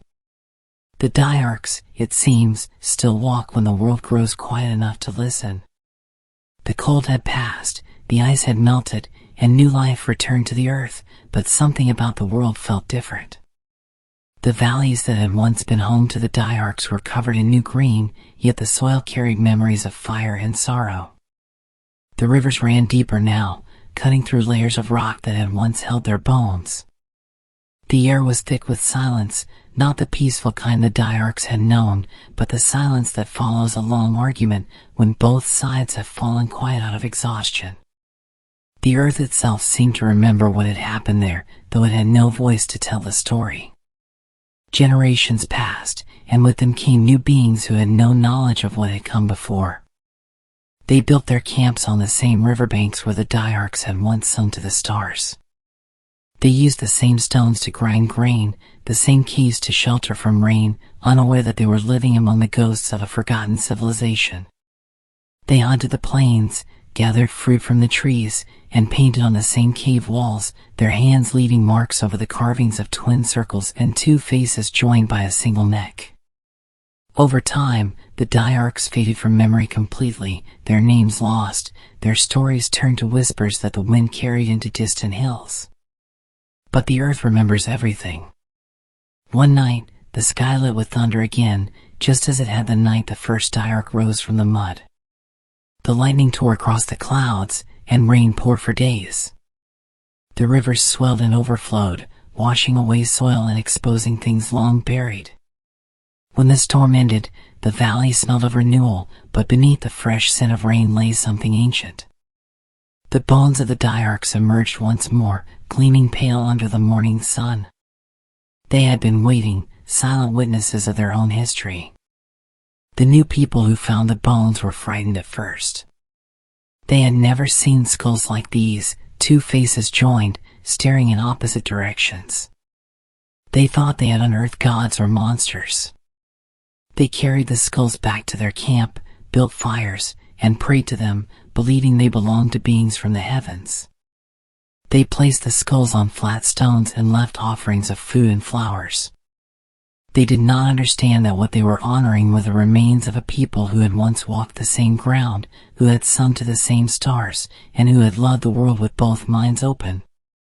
In time, myths began to grow around the discovery. Stories told of the two-headed spirits who had once ruled the world in wisdom and peace. Some said they could see both the future and the past at the same time, while others claimed they had been punished by the earth for knowing too much. These stories spread slowly from tribe to tribe, changing with each telling, until the Dyarchs became legends, gods of duality, creators of balance, judges of harmony. Where their fossils were found, temples were built. Where their carvings were uncovered, new carvings were added beside them, simple and rough, the marks of a younger species paying homage to its mysterious ancestors. But myths are fragile things. As generations turned, reverence turned to fear. The two-headed figures, once symbols of wisdom, became omens of doom. The new people began to tell darker stories, of the Dyarchs' fall, of how their double minds had driven them mad, of how the gods split humanity into single-headed beings to save the world from chaos. They no longer saw duality as balance, but as curse. They taught their children to trust one voice, one thought, one leader. The idea of two equal minds became unnatural. The very harmony that had defined the Dyarchs was now remembered as danger. And so the past twisted itself, as it often does. Where once there had been enlightenment, legend now saw punishment. The valley that had birthed peace became a warning, a sacred forbidden place. Travelers passed through it quietly, avoiding the old stones.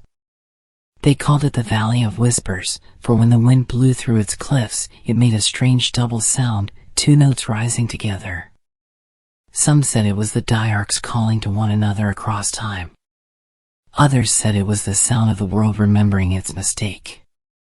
A small group of wanderers settled there, drawn by the strange harmony in the wind. They built their homes where the old fire towers had once stood, though now the towers were only piles of stone. At night, they said the air shimmered with blue light, faint and soft, like fireflies that refused to fade. The oldest among them believed these were the souls of the Dyarchs still walking the earth.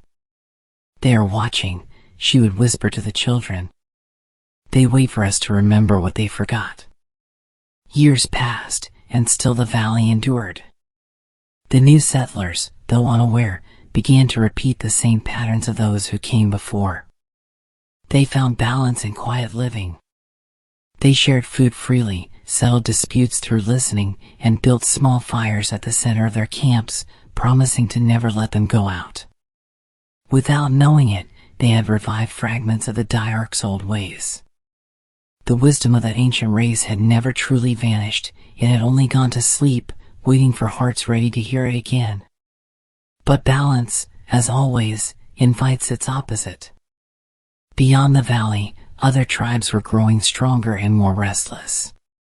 They had learned the art of dominance, the belief that survival meant ruling, not listening. They moved with weapons made of sharpened stone, taking land wherever they pleased. When they reached the Valley of Whispers, they saw its peace as weakness. They attacked swiftly, burning homes and scattering the settlers into the forests. The valley that had once held two golden ages now burned for a third time. Flames climbed high into the night sky, and the old stones cracked under the heat. The survivors fled to the mountains. They carried little but memory. Some of them swore that in the smoke and chaos, they saw shapes moving through the fire, two-headed silhouettes walking calmly through the flames, untouched. "The Dyarchs are awake," they said in fear and awe. "They have returned to judge." When the attackers searched the valley the next morning, they found nothing but ash and melted rock.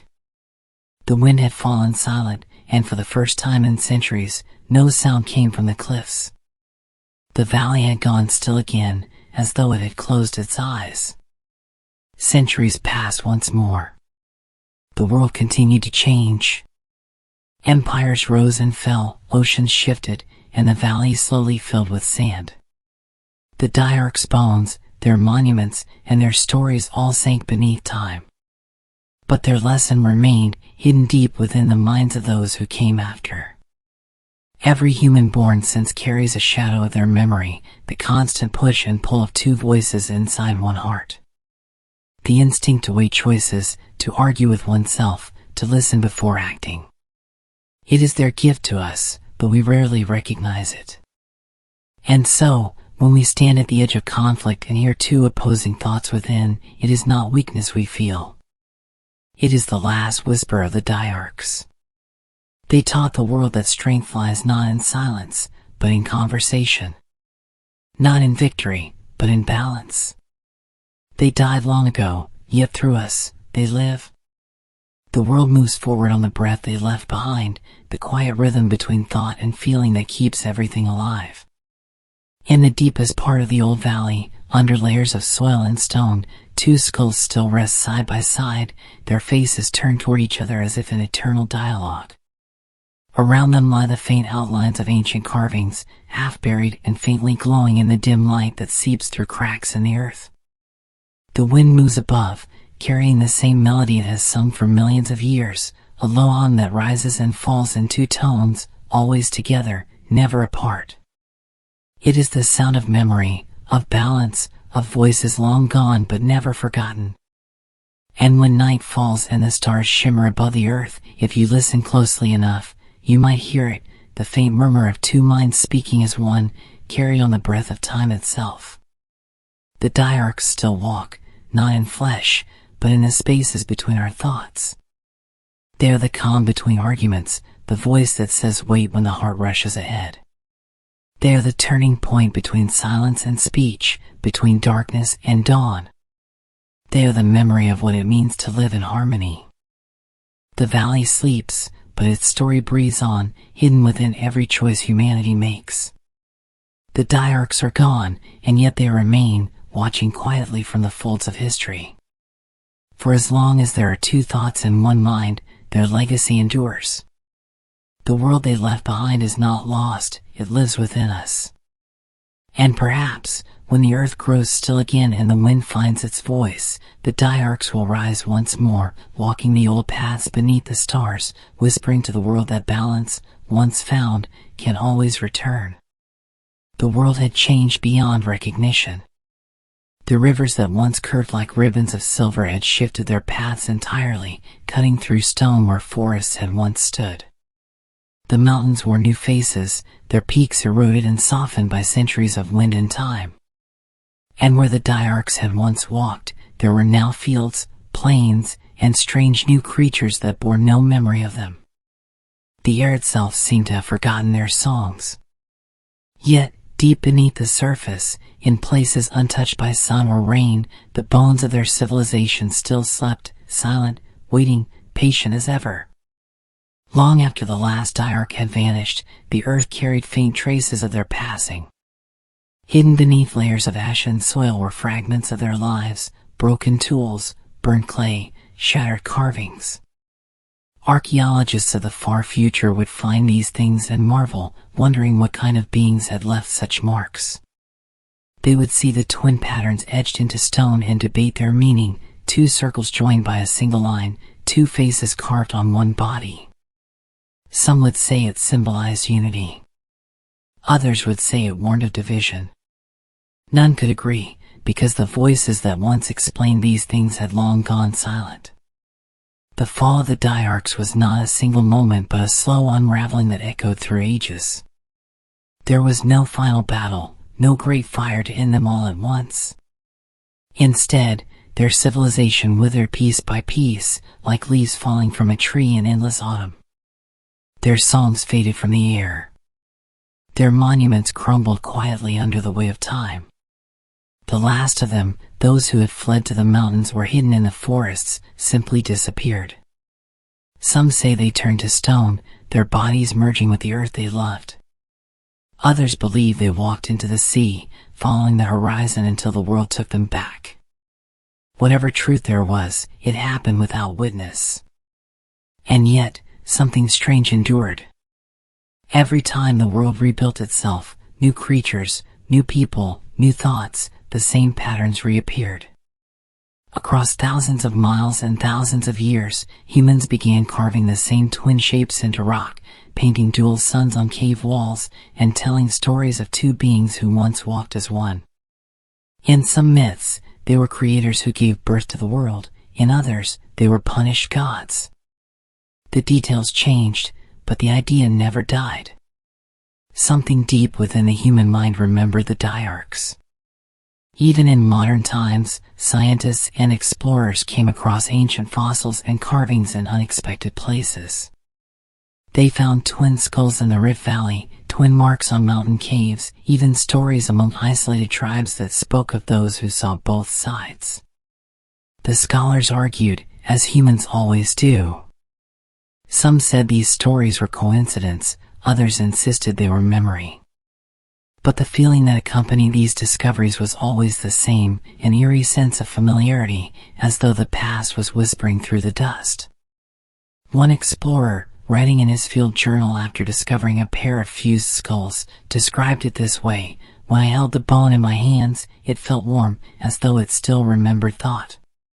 For a moment, I heard something faint, like two voices speaking in agreement just beyond hearing. It might have been the wind. But I cannot shake the feeling that the earth itself was trying to tell me a story." He never returned from his next expedition, but his words remained, one of the few glimpses we have into what it feels like to touch the echo of the Dyarchs. The world has always been haunted by what it forgets. Empires rise, languages fade, and yet the essence of things, the rhythm of balance, the memory of harmony, finds its way back through other forms. The Dyarchs understood that life moves in cycles, and even in their absence, that truth holds. Every civilization carries within it the seeds of its rise and fall. The Dyarchs reached perfection, and perfection, by its nature, is fragile. Once balance is complete, it begins to lean, and the leaning becomes a fall. In some sense, their fall was not an end but a return. They had been born from the earth, shaped from lightning and mud, and in their final moments, they became part of it again. Their bodies turned to dust, their voices to wind, their thoughts to echoes within the soil.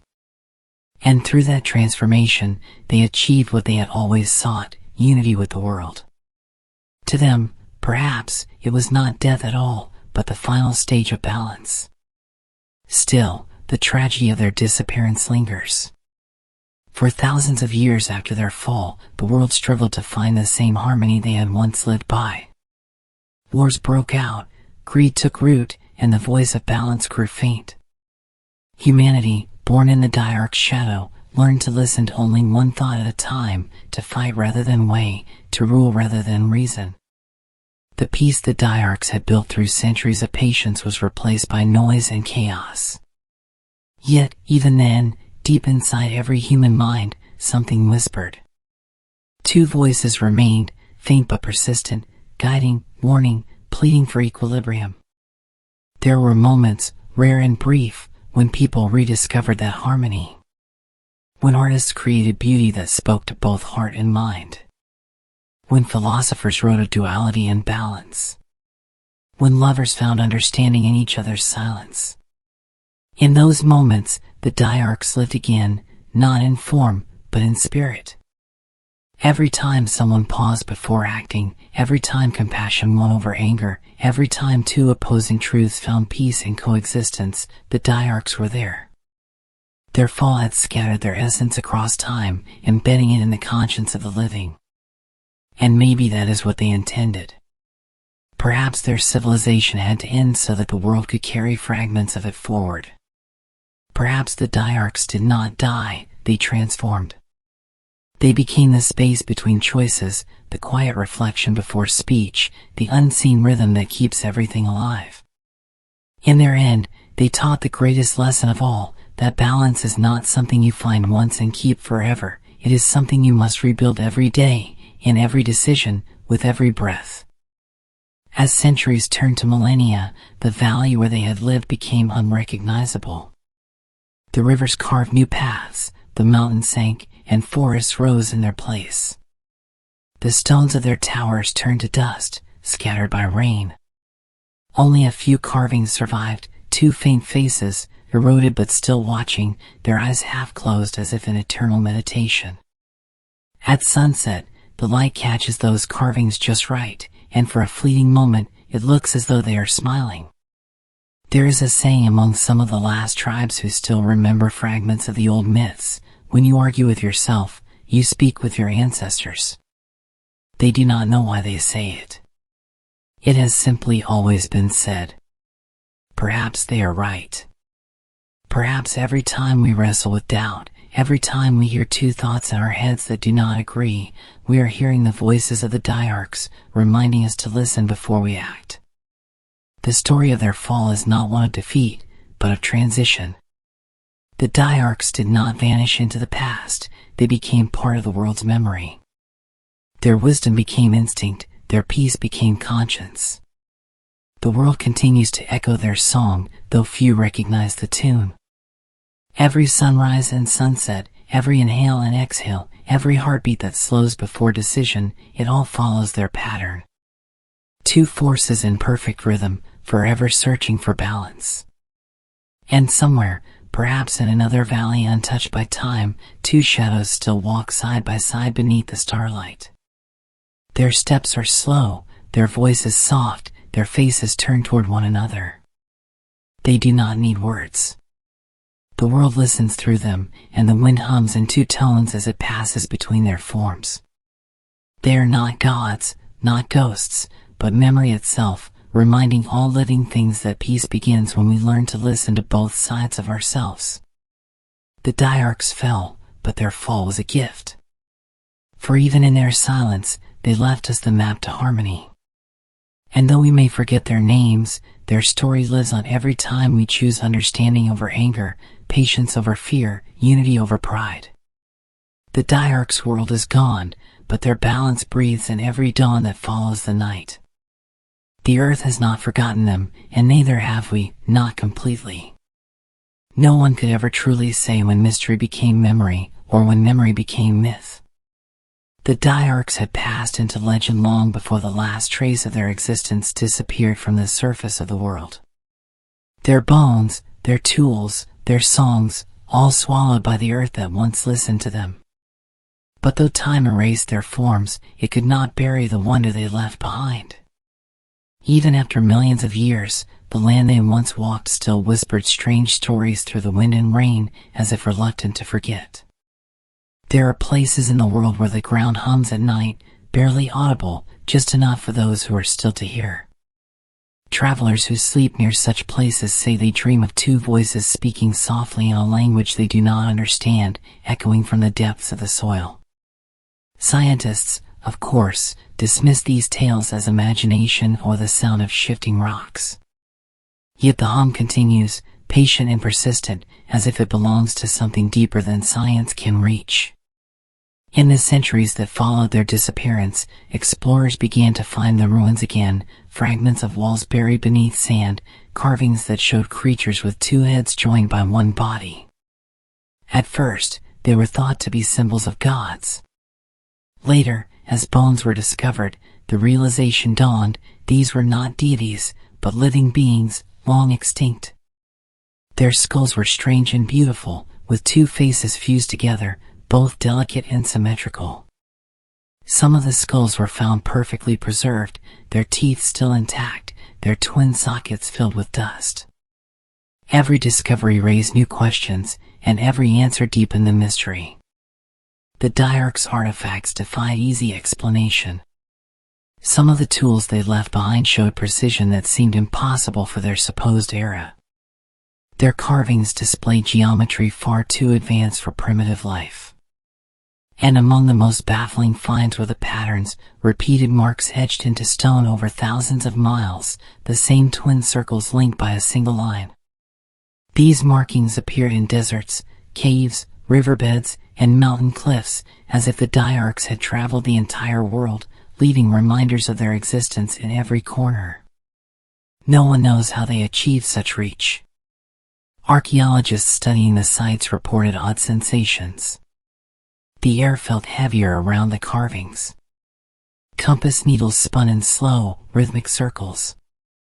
Equipment malfunctioned for no reason. Those who stayed too long often dreamed of eyes watching them from behind the walls, or of a low humming that rose and fell like breath.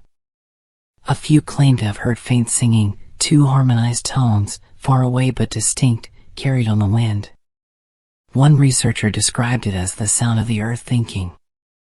Many of the carvings remain buried, too deep or too dangerous to excavate. But in the few that have been revealed, there are repeating scenes. Two-headed figures kneeling before fire, holding out their hands to the sky. Others show them surrounded by strange lights, or standing beside rivers that flow upward into the stars. These depictions do not fit the rest of early human history. They seem to tell a story of a people who saw more than others could see, who lived between the physical and the spiritual. Perhaps that was the Dyarchs' gift, and their curse. There are ruins in the northern tundra that defy all sense of time. Beneath the ice, deep tunnels lead to chambers lined with carvings that glow faintly blue in darkness. The symbols match those found thousands of miles away in warmer regions. Some scientists suggest that minerals in the rock cause the glow. Others whisper that the carvings themselves still hold energy, the last heartbeat of a civilization that once thrived on balance. Whatever the truth, standing in those tunnels feels like standing inside memory itself. The air is thick, almost aware. Not all the mysteries are material. Across the world, in different cultures that never met, ancient stories speak of beings with two minds. In African folklore, they were called the listeners, creatures who could hear the voices of the land. In old Himalayan chants, they were the twin-born, children of sky and earth who kept the balance of seasons. Among some South American tribes, rock paintings show mirrored faces and paired suns. None of these people could have known one another, yet their myths align as if drawn from a single source. The Dyarchs' memory had seeped into the roots of human consciousness. Even in modern times, the echoes persist. In certain meditation practices, masters speak of finding the second mind, the silent observer that lives beneath thought. Psychologists write about the duality of self, the conflict between instinct and reason. Philosophers debate whether humanity's inner voice is one or two. Without realizing it, the world continues to chase the Dyarchs' secret. The longing for harmony between thought and emotion, between self and world, is their legacy. Some theories suggest that the Dyarchs were not merely an ancient species, but something more, a link between early life and consciousness itself. They may have been the first beings to truly think in dialogue, to perceive both sides of every moment. Their two minds made them uniquely aware of balance. It was what gave them peace, and what destroyed them. For in every age, balance must eventually break, and from that breaking, new life begins. There are scientists today who claim to have found faint traces of Dyarch DNA in early human fossils, a single anomaly, a rare pattern in the double helix that does not appear in any other species. It is as if something ancient left a fingerprint within us. If true, then humanity does not merely remember the Dyarchs through myth, we are their continuation. Every heartbeat, every breath, every hesitation before choice carries a fraction of their dual nature. It explains why we argue with ourselves, why we doubt, why we strive to find peace even as we destroy it. The Dyarchs live on in our contradictions. And yet, the greatest mysteries remain unsolved. In some of the ruins, there are carvings that seem to predict events far beyond their time, images of ice swallowing the land, of fire rising from mountains, of single-headed beings building towers that reach the sky. Were these prophecies, or simply the natural visions of a people who understood cycles better than we ever will? No one can say. But their presence lingers like a riddle the earth refuses to explain. Sometimes, on cold nights, explorers who camp near those ruins report seeing figures in the mist, tall, faint silhouettes with two faces glowing softly in the dark. When they call out, the figures turn, both heads moving in unison, and then vanish into the fog. Whether these are tricks of the light or something older watching from the edges of time, no one knows. But the stories continue, passed down quietly among those who have stood where the Dyarchs once stood. The mystery of the Dyarchs is not that they vanished. It is that they left no trace of struggle, no sign of violence or despair. They did not fall with screams, but with silence, as if they chose to fade rather than fight. That choice, more than anything else, defines their enigma. They lived by harmony, and when harmony became impossible, they returned to the only balance left, the quiet of the earth itself. Perhaps that is why their story endures. The Dyarchs remind us that all things, civilizations, people, even thoughts, move in cycles of creation and release. To live is to rise, to understand is to fall, to vanish is to become part of everything. We may never uncover their full truth, but in every breath we take, we repeat the rhythm they began. The world they built in balance still breathes through ours, hidden beneath our noise. And maybe, someday, when humanity grows tired of conflict and remembers how to listen, the earth will sing again. The wind will hum in twin tones, and the valleys will tremble with that ancient sound. When that day comes, the Dyarchs will return, not in form, but in spirit, within the silence between our thoughts. The mystery will not need solving, because it was never a riddle. It was always a reminder that we were never meant to have one voice, but two, one to speak and one to understand. The Dyarchs are gone, but they are not lost. They remain in every reflection, in every mirrored lake, in every conversation we have with ourselves. They are the world's oldest secret and its most honest truth, that life, in all its beauty and pain, survives only through balance. And somewhere, beneath the soil of forgotten valleys, their memory still hums, steady and eternal, waiting for the world to grow quiet enough to hear it again. Long after the Dyarchs' memory faded into myth, their influence remained, flowing quietly through the veins of every civilization that followed. Though their bodies had turned to dust, their way of being, the rhythm between dual thoughts, the reverence for balance, was carried unconsciously through time. It found its way into new languages, new rituals, and new ways of thinking. Every people who rose after them borrowed pieces of their spirit, though none would ever know the name of those who first taught the world to live in harmony. When the single-headed humans spread across the continents, they built their own systems of belief, their own gods and laws. Yet everywhere, in every culture, the same patterns reappeared. The sun and the moon. The day and the night. Good and evil. Birth and death. Every society spoke in opposites, in mirror truths that could not exist without each other. They built temples divided into light and shadow, told stories of twins who shaped the earth, and taught children that wisdom was found not in certainty, but in balance. These were not coincidences. They were echoes, faint remnants of the Dyarchs' philosophy, absorbed so deeply into the structure of humanity that even memory could not erase it. In ancient Mesopotamia, the earliest human civilizations worshipped gods of dual nature, one to bless, one to destroy. They built ziggurats that rose toward the heavens in tiers, each step representing the balance between body and spirit. In Egypt, the idea of duality ruled everything, life and afterlife, order and chaos, man and woman, heaven and earth. The same symbols appeared in distant lands, the intertwined serpents of the Americas, the yin and yang of Asia, the mirrored masks of Greece. Each spoke the same truth, that creation itself depended on the dance between two opposing forces. The Dyarchs had planted that truth long before any of these cultures were born. Even human language carried traces of them. Words evolved in pairs, love and hate, truth and lie, peace and war. Every idea seemed incomplete without its opposite. It was as if the Dyarchs' two minds had left an imprint on the human tongue, shaping how thought itself would form. People did not think in straight lines but in reflections, in the quiet argument between desire and reason, fear and courage, heart and mind. Humanity became a dialogue with itself, and the echo of that dialogue was the Dyarchs' true legacy. Some philosophers would later call it the inner voice. Others would name it conscience.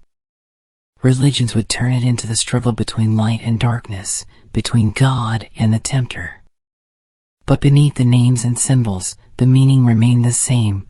We are never one mind, but two, always in conversation.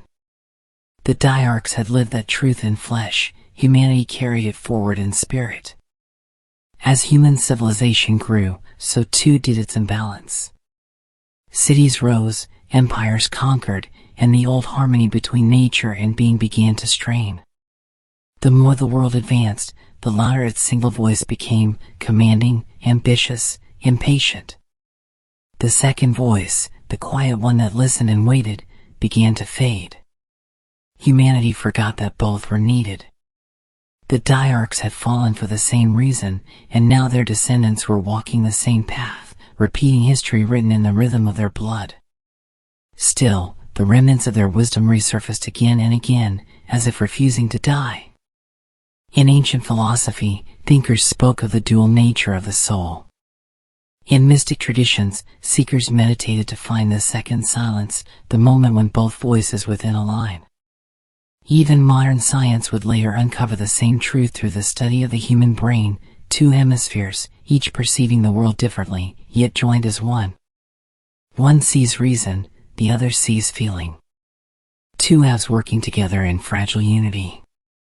The Dyarchs' design lived on, not as myth, but as anatomy. Across time, artists captured their essence without knowing it. Painters filled canvases with symmetry, with mirrored faces and reflections in water. Poets wrote of lovers as two minds in one body. Architects built structures that stood on balance, every weight countered by another.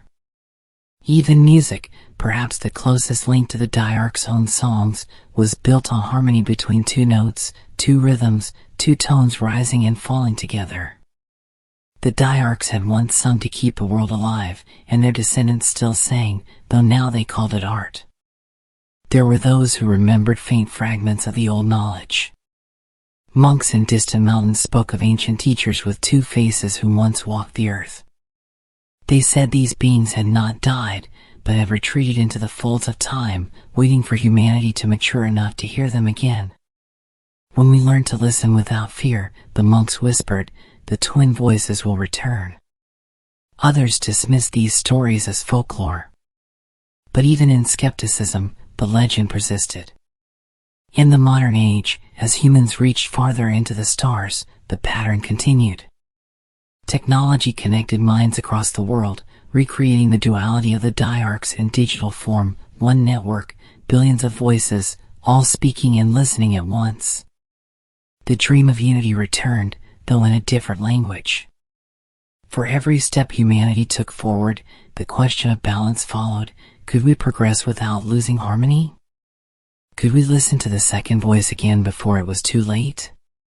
Some say that is the Dyarchs' final gift, the question itself. They never sought to give answers, only balance.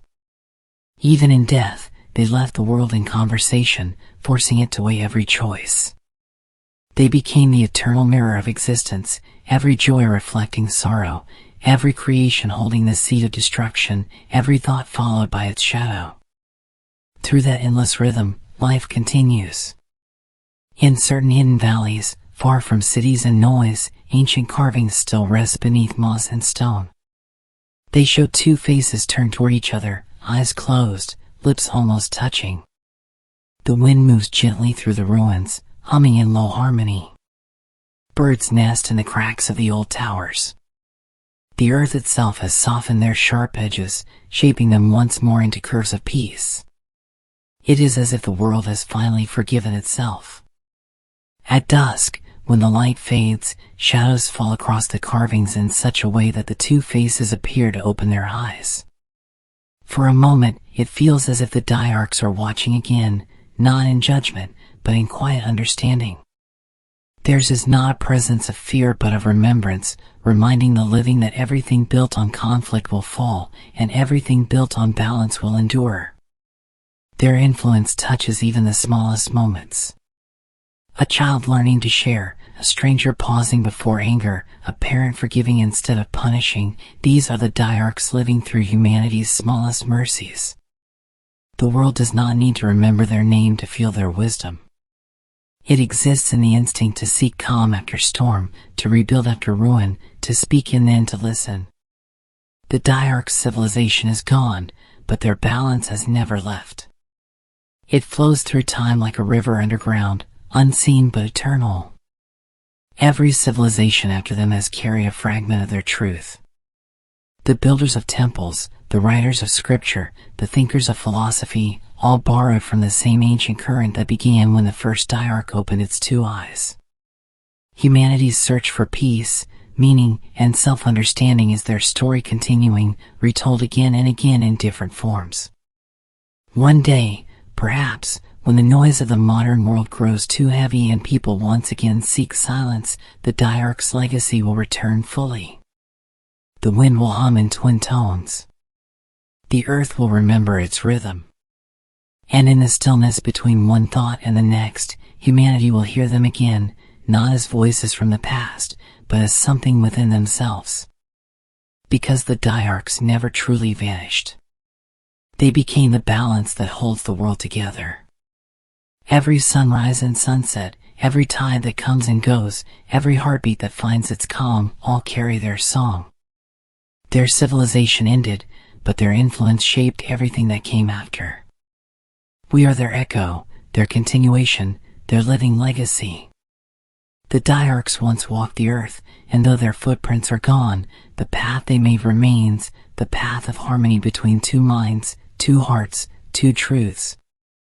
And until the last breath of time, that path will lead forward, guiding all who seek peace back to the same timeless rhythm they left behind.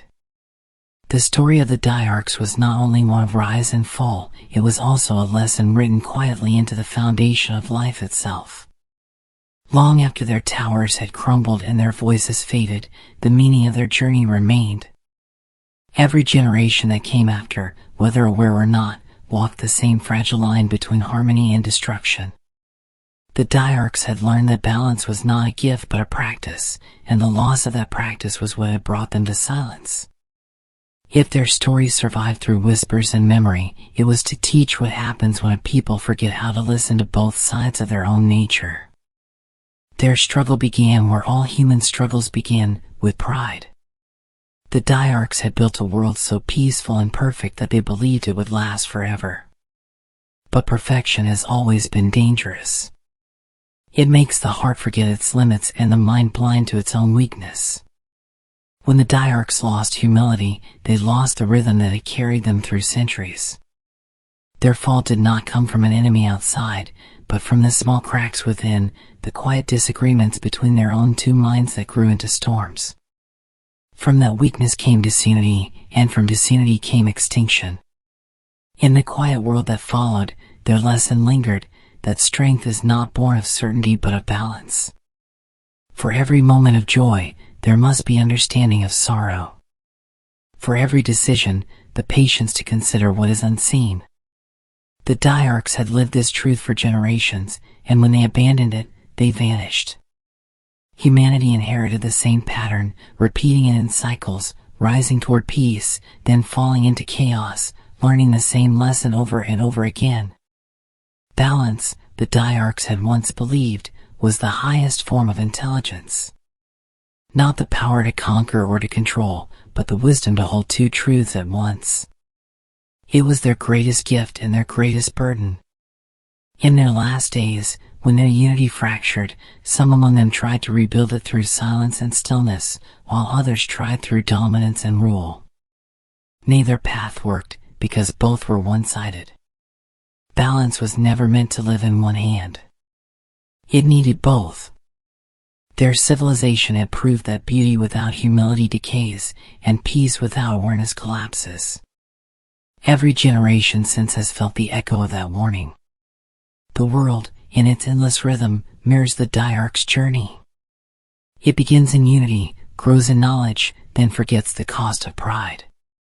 Empires fall, nations rise and crumble, and through it all, the earth remains steady, waiting for its children to remember what the Dyarchs once knew, that every extreme brings its opposite, and wisdom lies between them. When thinkers of later ages spoke of moderation, when philosophers wrote of balance between emotion and reason, when poets sang of love's need for patience, they were all touching the same ancient truth.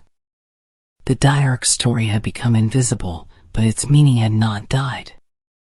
It had simply been absorbed into the bones of human nature.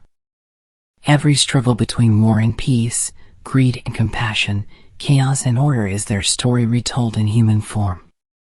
There is something deeply human about forgetting and remembering, about breaking only to rebuild stronger.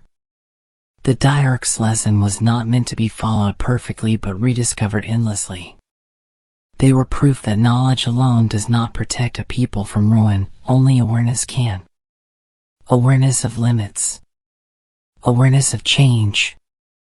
Awareness that the voice of reason and the voice of instinct must coexist or neither will survive. In quiet ways, their wisdom still reveals itself in the natural world. The tides rise and fall, day follows night, and the heart itself beats by contracting and releasing. Every part of creation is built on opposition that works together. The Dyarchs understood this pattern and made it the core of their lives. They built societies on rhythm, decisions on reflection, relationships on conversation between two minds. Their mistake was believing they had mastered the balance, forgetting that harmony must always be tended like fire, steady, gentle, never left alone. If the Dyarchs could speak again, their words would not be warnings of doom but reminders of patience. They would say that balance cannot be forced, it can only be practiced. They would tell us that chaos is not the enemy of peace but its partner, for without chaos, peace becomes stillness, and stillness becomes decay. They would say that wisdom does not live in one mind but in the space between two. Their story also teaches the quiet courage of reflection. When their civilization began to break apart, a few among them chose silence over struggle. They walked into the wilderness not to escape but to listen, to find again the rhythm of the earth that had birthed them. They were not defeated, they were returning to the beginning. Humanity can still learn from that act. In every age, when the world grows loud and uncertain, when people forget how to listen, the only way forward is to stop and remember that balance begins in stillness. The Dyarchs' fall was not a failure of wisdom, but of attention. They had all the knowledge they needed, but they lost the habit of listening to it. The same is true of the world today. Humanity has built wonders greater than the Dyarchs ever dreamed of, yet the same danger lies ahead, the temptation to hear only one voice, to act without reflection, to believe that progress can exist without harmony. Their lesson warns that without awareness, even the greatest civilization will crumble into silence. But there is hope in their story too. The Dyarchs' end was not the end of balance, it was its renewal. The world continued, changed but alive, carrying their memory in new forms. The lesson of their rise and fall is not meant to frighten, but to awaken, to remind every generation that the power to create and destroy lies within the same breath. Each choice, each moment, holds the possibility of rebuilding harmony. Every person alive carries a shadow of the Dyarchs within. It appears in the quiet arguments we have with ourselves, in the pause before anger, in the pull between love and fear. It is their legacy that gives us conscience, empathy, and the ability to doubt. Without it, we would be creatures of impulse, as mindless as the storms that once swept through their valleys. The Dyarchs' greatest gift to us is that we can hear both sides of our own hearts. And so their lesson continues, not carved in stone or written in books, but living within the pulse of every being that breathes. They remind us that harmony is not the absence of struggle but the art of balancing it. That listening is not weakness, but strength. That wisdom is not in knowing, but in understanding that there is always another truth beside your own. If ever humanity learns this completely, perhaps then the Dyarchs' journey will be fulfilled. The earth will no longer need to remind us through disaster, and the wind will no longer need to whisper their name. Until then, their story remains both warning and promise, a mirror showing what we could become and what we might lose if we forget. The Dyarchs' struggle was not theirs alone. It belongs to every age, every life, every voice that speaks and listens in the same breath. And maybe, one day, when the world grows quiet enough, we will finally understand that what the Dyarchs call balance is not something we must find again. It has been within us all along, waiting to be remembered. Time, as always, moved forward, carrying the last whispers of the Dyarchs deep into the folds of history. The world they had known was gone, yet traces of it continued to emerge in the most unexpected ways. Ages passed, and with them came new minds, scholars, wanderers, and dreamers, who began uncovering fragments of a forgotten past. What they found was more than bone and stone, it was a map of humanity's own origins, a reflection of what we once were and what we still might become. It began with an unearthed carving discovered by a desert archaeologist who had been searching for proof of early human life. Beneath the dust, beneath layers of rock untouched for millions of years, lay two faces carved into a single stone. Their features were graceful, their expressions calm, as though they were neither alive nor dead but caught in endless contemplation. Around them were lines that seemed to form waves. Some said they represented sound, others thought they were the rivers of time. At the base of the carving was the symbol that had haunted generations of researchers, two circles joined by one unbroken line. The discovery sparked a quiet revolution in thought. It forced people to question what they believed about the beginning of consciousness. How could beings so ancient have possessed such symmetry, such deliberate artistry? The scientists debated endlessly, yet even those who sought only data felt something stir in them, a strange stillness, as if the stone itself was speaking without words. The Dyarchs had begun to re-enter human understanding, not as myth, but as mystery returning to light. As more discoveries followed, twin footprints in volcanic ash, double-chambered skulls buried near ancient riverbeds, fragments of bone with markings that seemed to follow musical rhythm, the picture became clearer. These beings had not been a legend. They had been real, alive, complex, capable of creation and reflection. And perhaps, in a way the world had forgotten, they had been the first to understand what it meant to be aware. The revelation changed how humanity saw itself. For centuries, people had believed that consciousness began with them, that thought and empathy were their inventions. But the Dyarchs had lived both qualities long before humankind existed. Their civilization had not been measured by conquest or invention but by understanding. They had built not empires but harmony, not weapons but songs. And that realization began to trouble those who studied them. What if progress had not always meant improvement? What if, in forgetting the Dyarchs, humanity had lost something it could never regain? The scholars of the New Age began to trace the patterns of the Dyarchs' influence through history, through myth, religion, and art. They found their echoes everywhere, in the mirrored architecture of temples, in the symmetrical faces of ancient statues, in the paired columns that stood at the entrances of sacred spaces. Even in the earliest alphabets, letters formed in twos, balanced in design as though language itself had learned symmetry from them. It seemed that every great expression of human creativity carried a faint memory of their way of thinking. Some thinkers began to speak of them not as ancestors but as teachers. Perhaps they never left, one philosopher wrote, but became part of the consciousness that guides us toward reflection. He argued that the Dyarchs' dual minds had seeded in humanity the ability to think beyond impulse, to hold empathy beside logic. Every time we hesitate, he wrote, every time we consider before we act, we speak with the Dyarchs again. His ideas spread quietly, finding their way into classrooms, meditations, and even politics. Slowly, a shift began, a new desire to understand balance not as weakness but as wisdom. Modern science, too, began to lend weight to what philosophers had long suspected. Neurologists studying the human brain noticed how the left and right hemispheres worked in constant conversation, two centers of thought that processed the same world differently but depended entirely on each other. One was the language of order, numbers, and precision, the other the language of feeling, creativity, and intuition. Together they made consciousness whole. The scientists did not call it by name, but in their diagrams and notes, the Dyarchs' truth had resurfaced.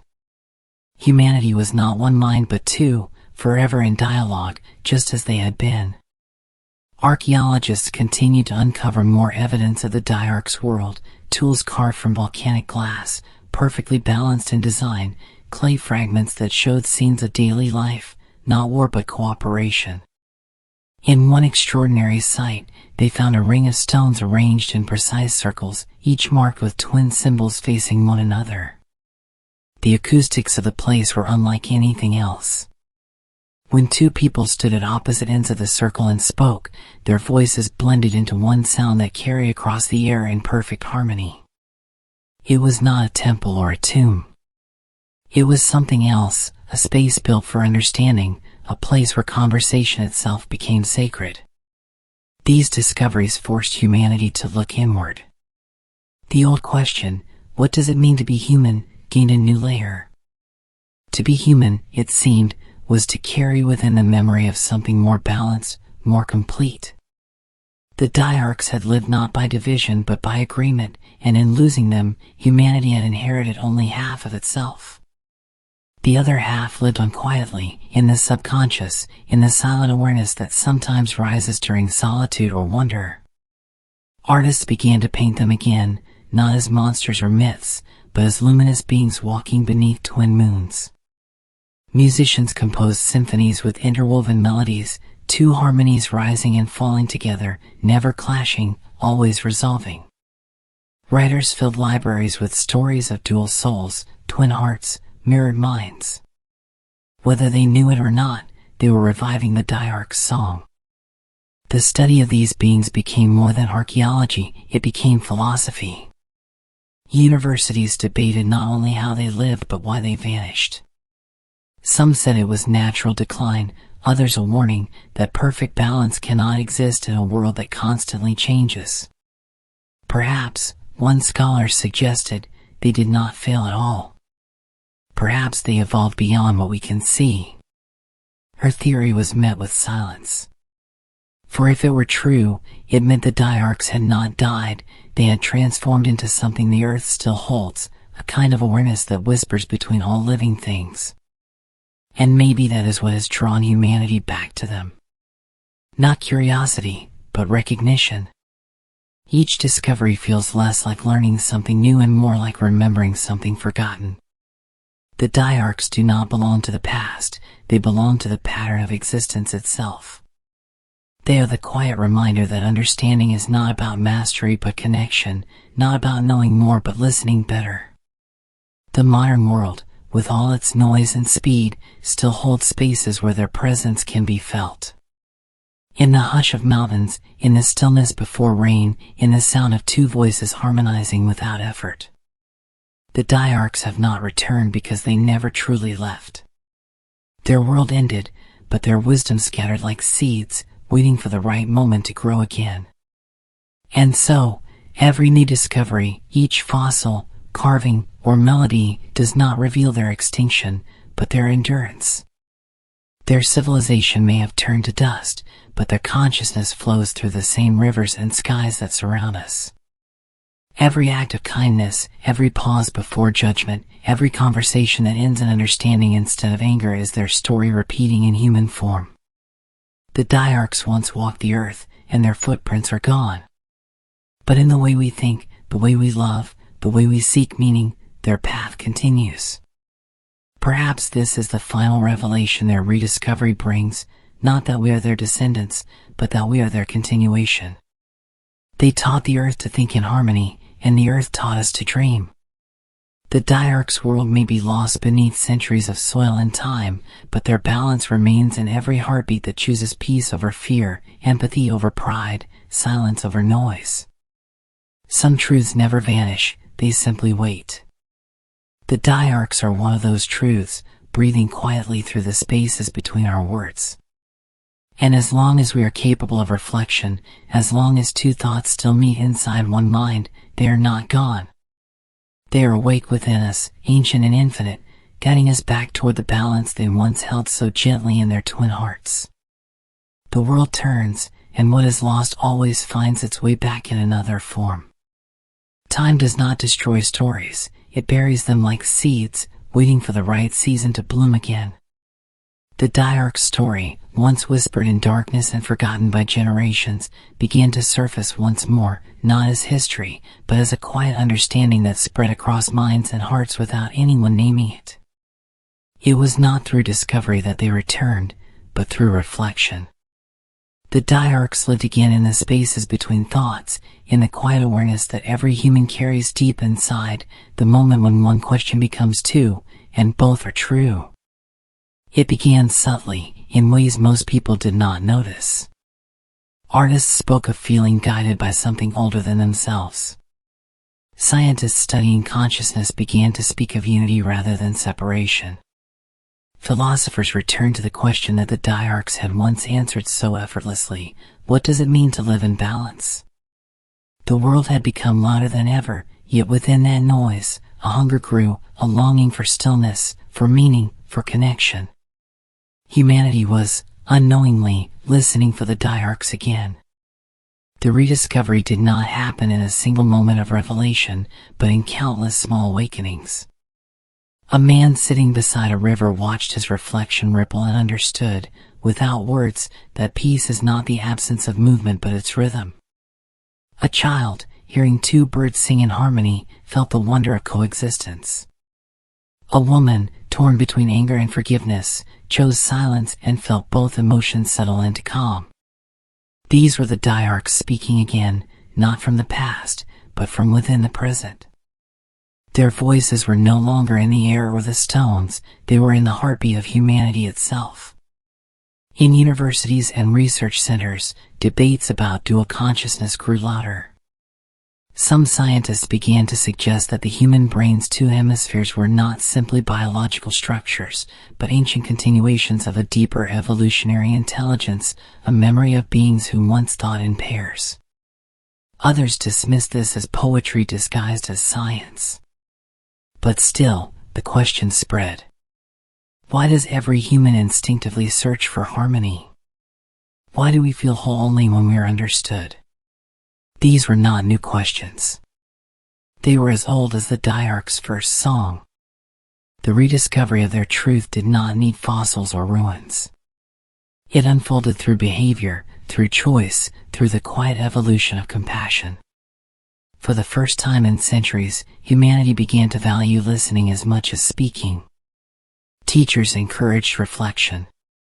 Communities learned to sit together in silence before making decisions.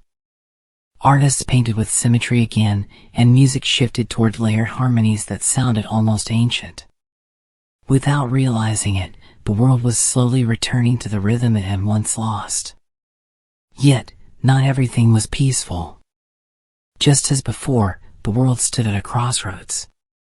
Technology had united the planet, but also divided it into noise. Every voice shouted to be heard, every thought fought for space. The imbalance grew wider each year, and the earth trembled under the weight of it. Climate, conflict, greed, all the signs of imbalance the Dyarchs had once known returned in new forms. It was as if the cycle of balance and breaking was eternal, repeating until the lesson was finally understood. But something different stirred this time. Humanity had knowledge the Dyarchs never had, the understanding of time, of history, of consequence. People began to see their mistakes not as curses but as reminders. The same instincts that led to destruction also led to renewal. Each disaster gave birth to empathy, each crisis forced reflection. Out of fear grew awareness. Out of loss grew wisdom.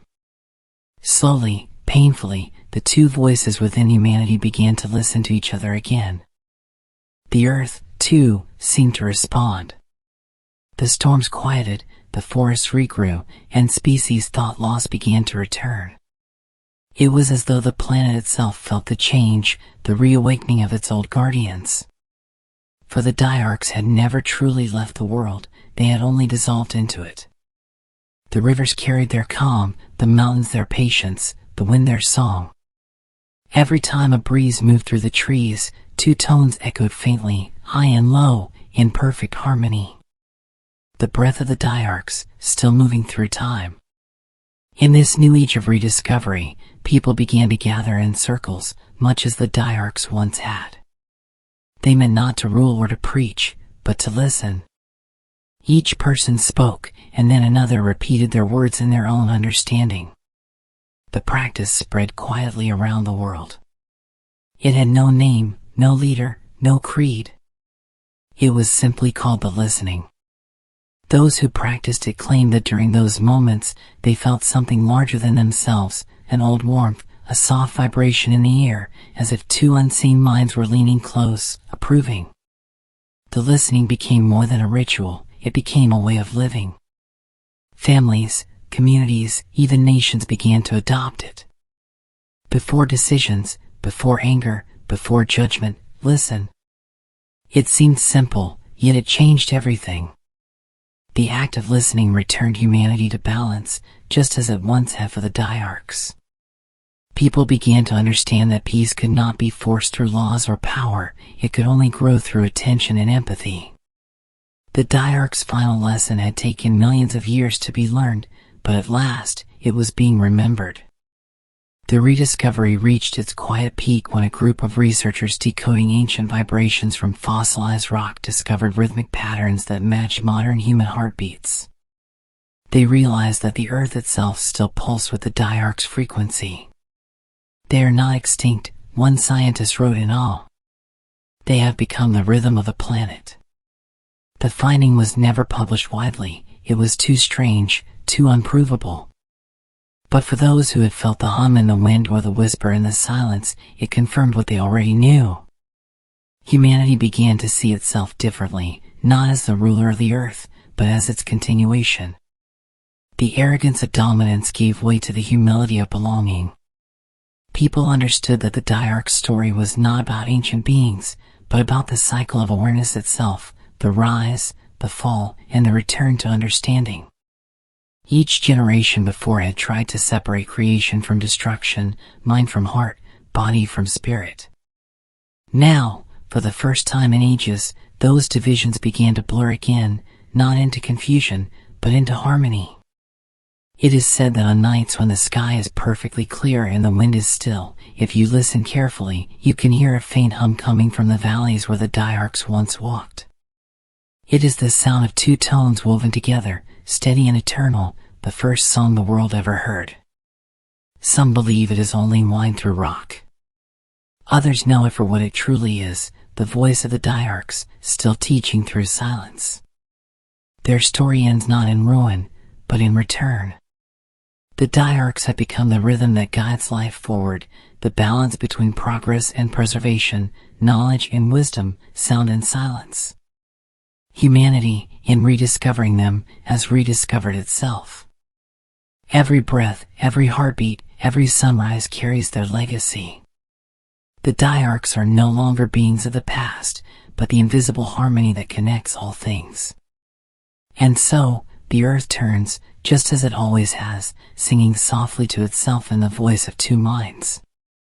Somewhere, beyond sight but never beyond reach, the Dyarchs walk again, not as bodies, but as balance. Their journey is complete. The story that began with lightning and clay ends in the quiet unity of everything. The Dyarchs live on, in thought, in rhythm, in the unbroken conversation between the world and itself. The wind hums. The earth breathes. The balance holds. The story you have just heard is not only about the Dyarchs, it is about all of us.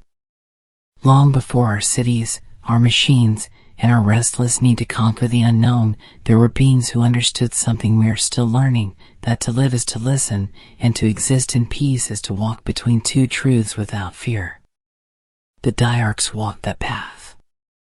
They lived in perfect balance, until time and pride drew them apart.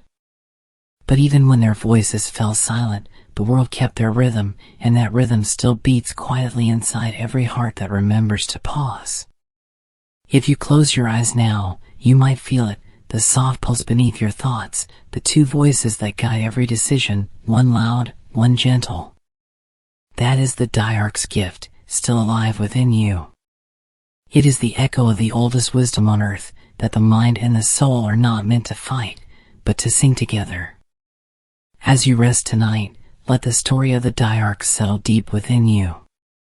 Let it remind you that the world is not divided between right and wrong, dark and light, beginning and end. It is a circle, unbroken, where every fall becomes a rise, and every silence holds a song. The Dyarchs have shown us that peace is not found in power or perfection, but in the simple act of understanding both sides of life, and listening before we speak. Perhaps, somewhere in the quiet of the universe, they still walk beneath twin suns, speaking softly in a language older than time. Or perhaps they have become the stars themselves, looking down upon us, patient and forgiving, waiting for us to remember the lesson they left behind. So, as the night deepens and your thoughts begin to drift, let the calm of their memory wrap around you like the air they once breathed. Let the hum of the earth and the beat of your heart fall into rhythm. You are part of their balance now, part of the endless story that began when two voices became one. If this story has touched you, if it has made you think, dream, or simply breathe a little slower, then stay with us. Subscribe to Sleepy Dungeons so you never miss another journey into the forgotten corners of time. Like this video, share it with someone who loves mysteries and quiet truths, and tell us where in the world you're listening from. We'd love to know who walks this path of wonder with us. Until our next story, may your night be calm, your heart steady, and your dreams filled with light. Sleep peacefully, for somewhere in the rhythm of the wind, the Dyarchs are still singing.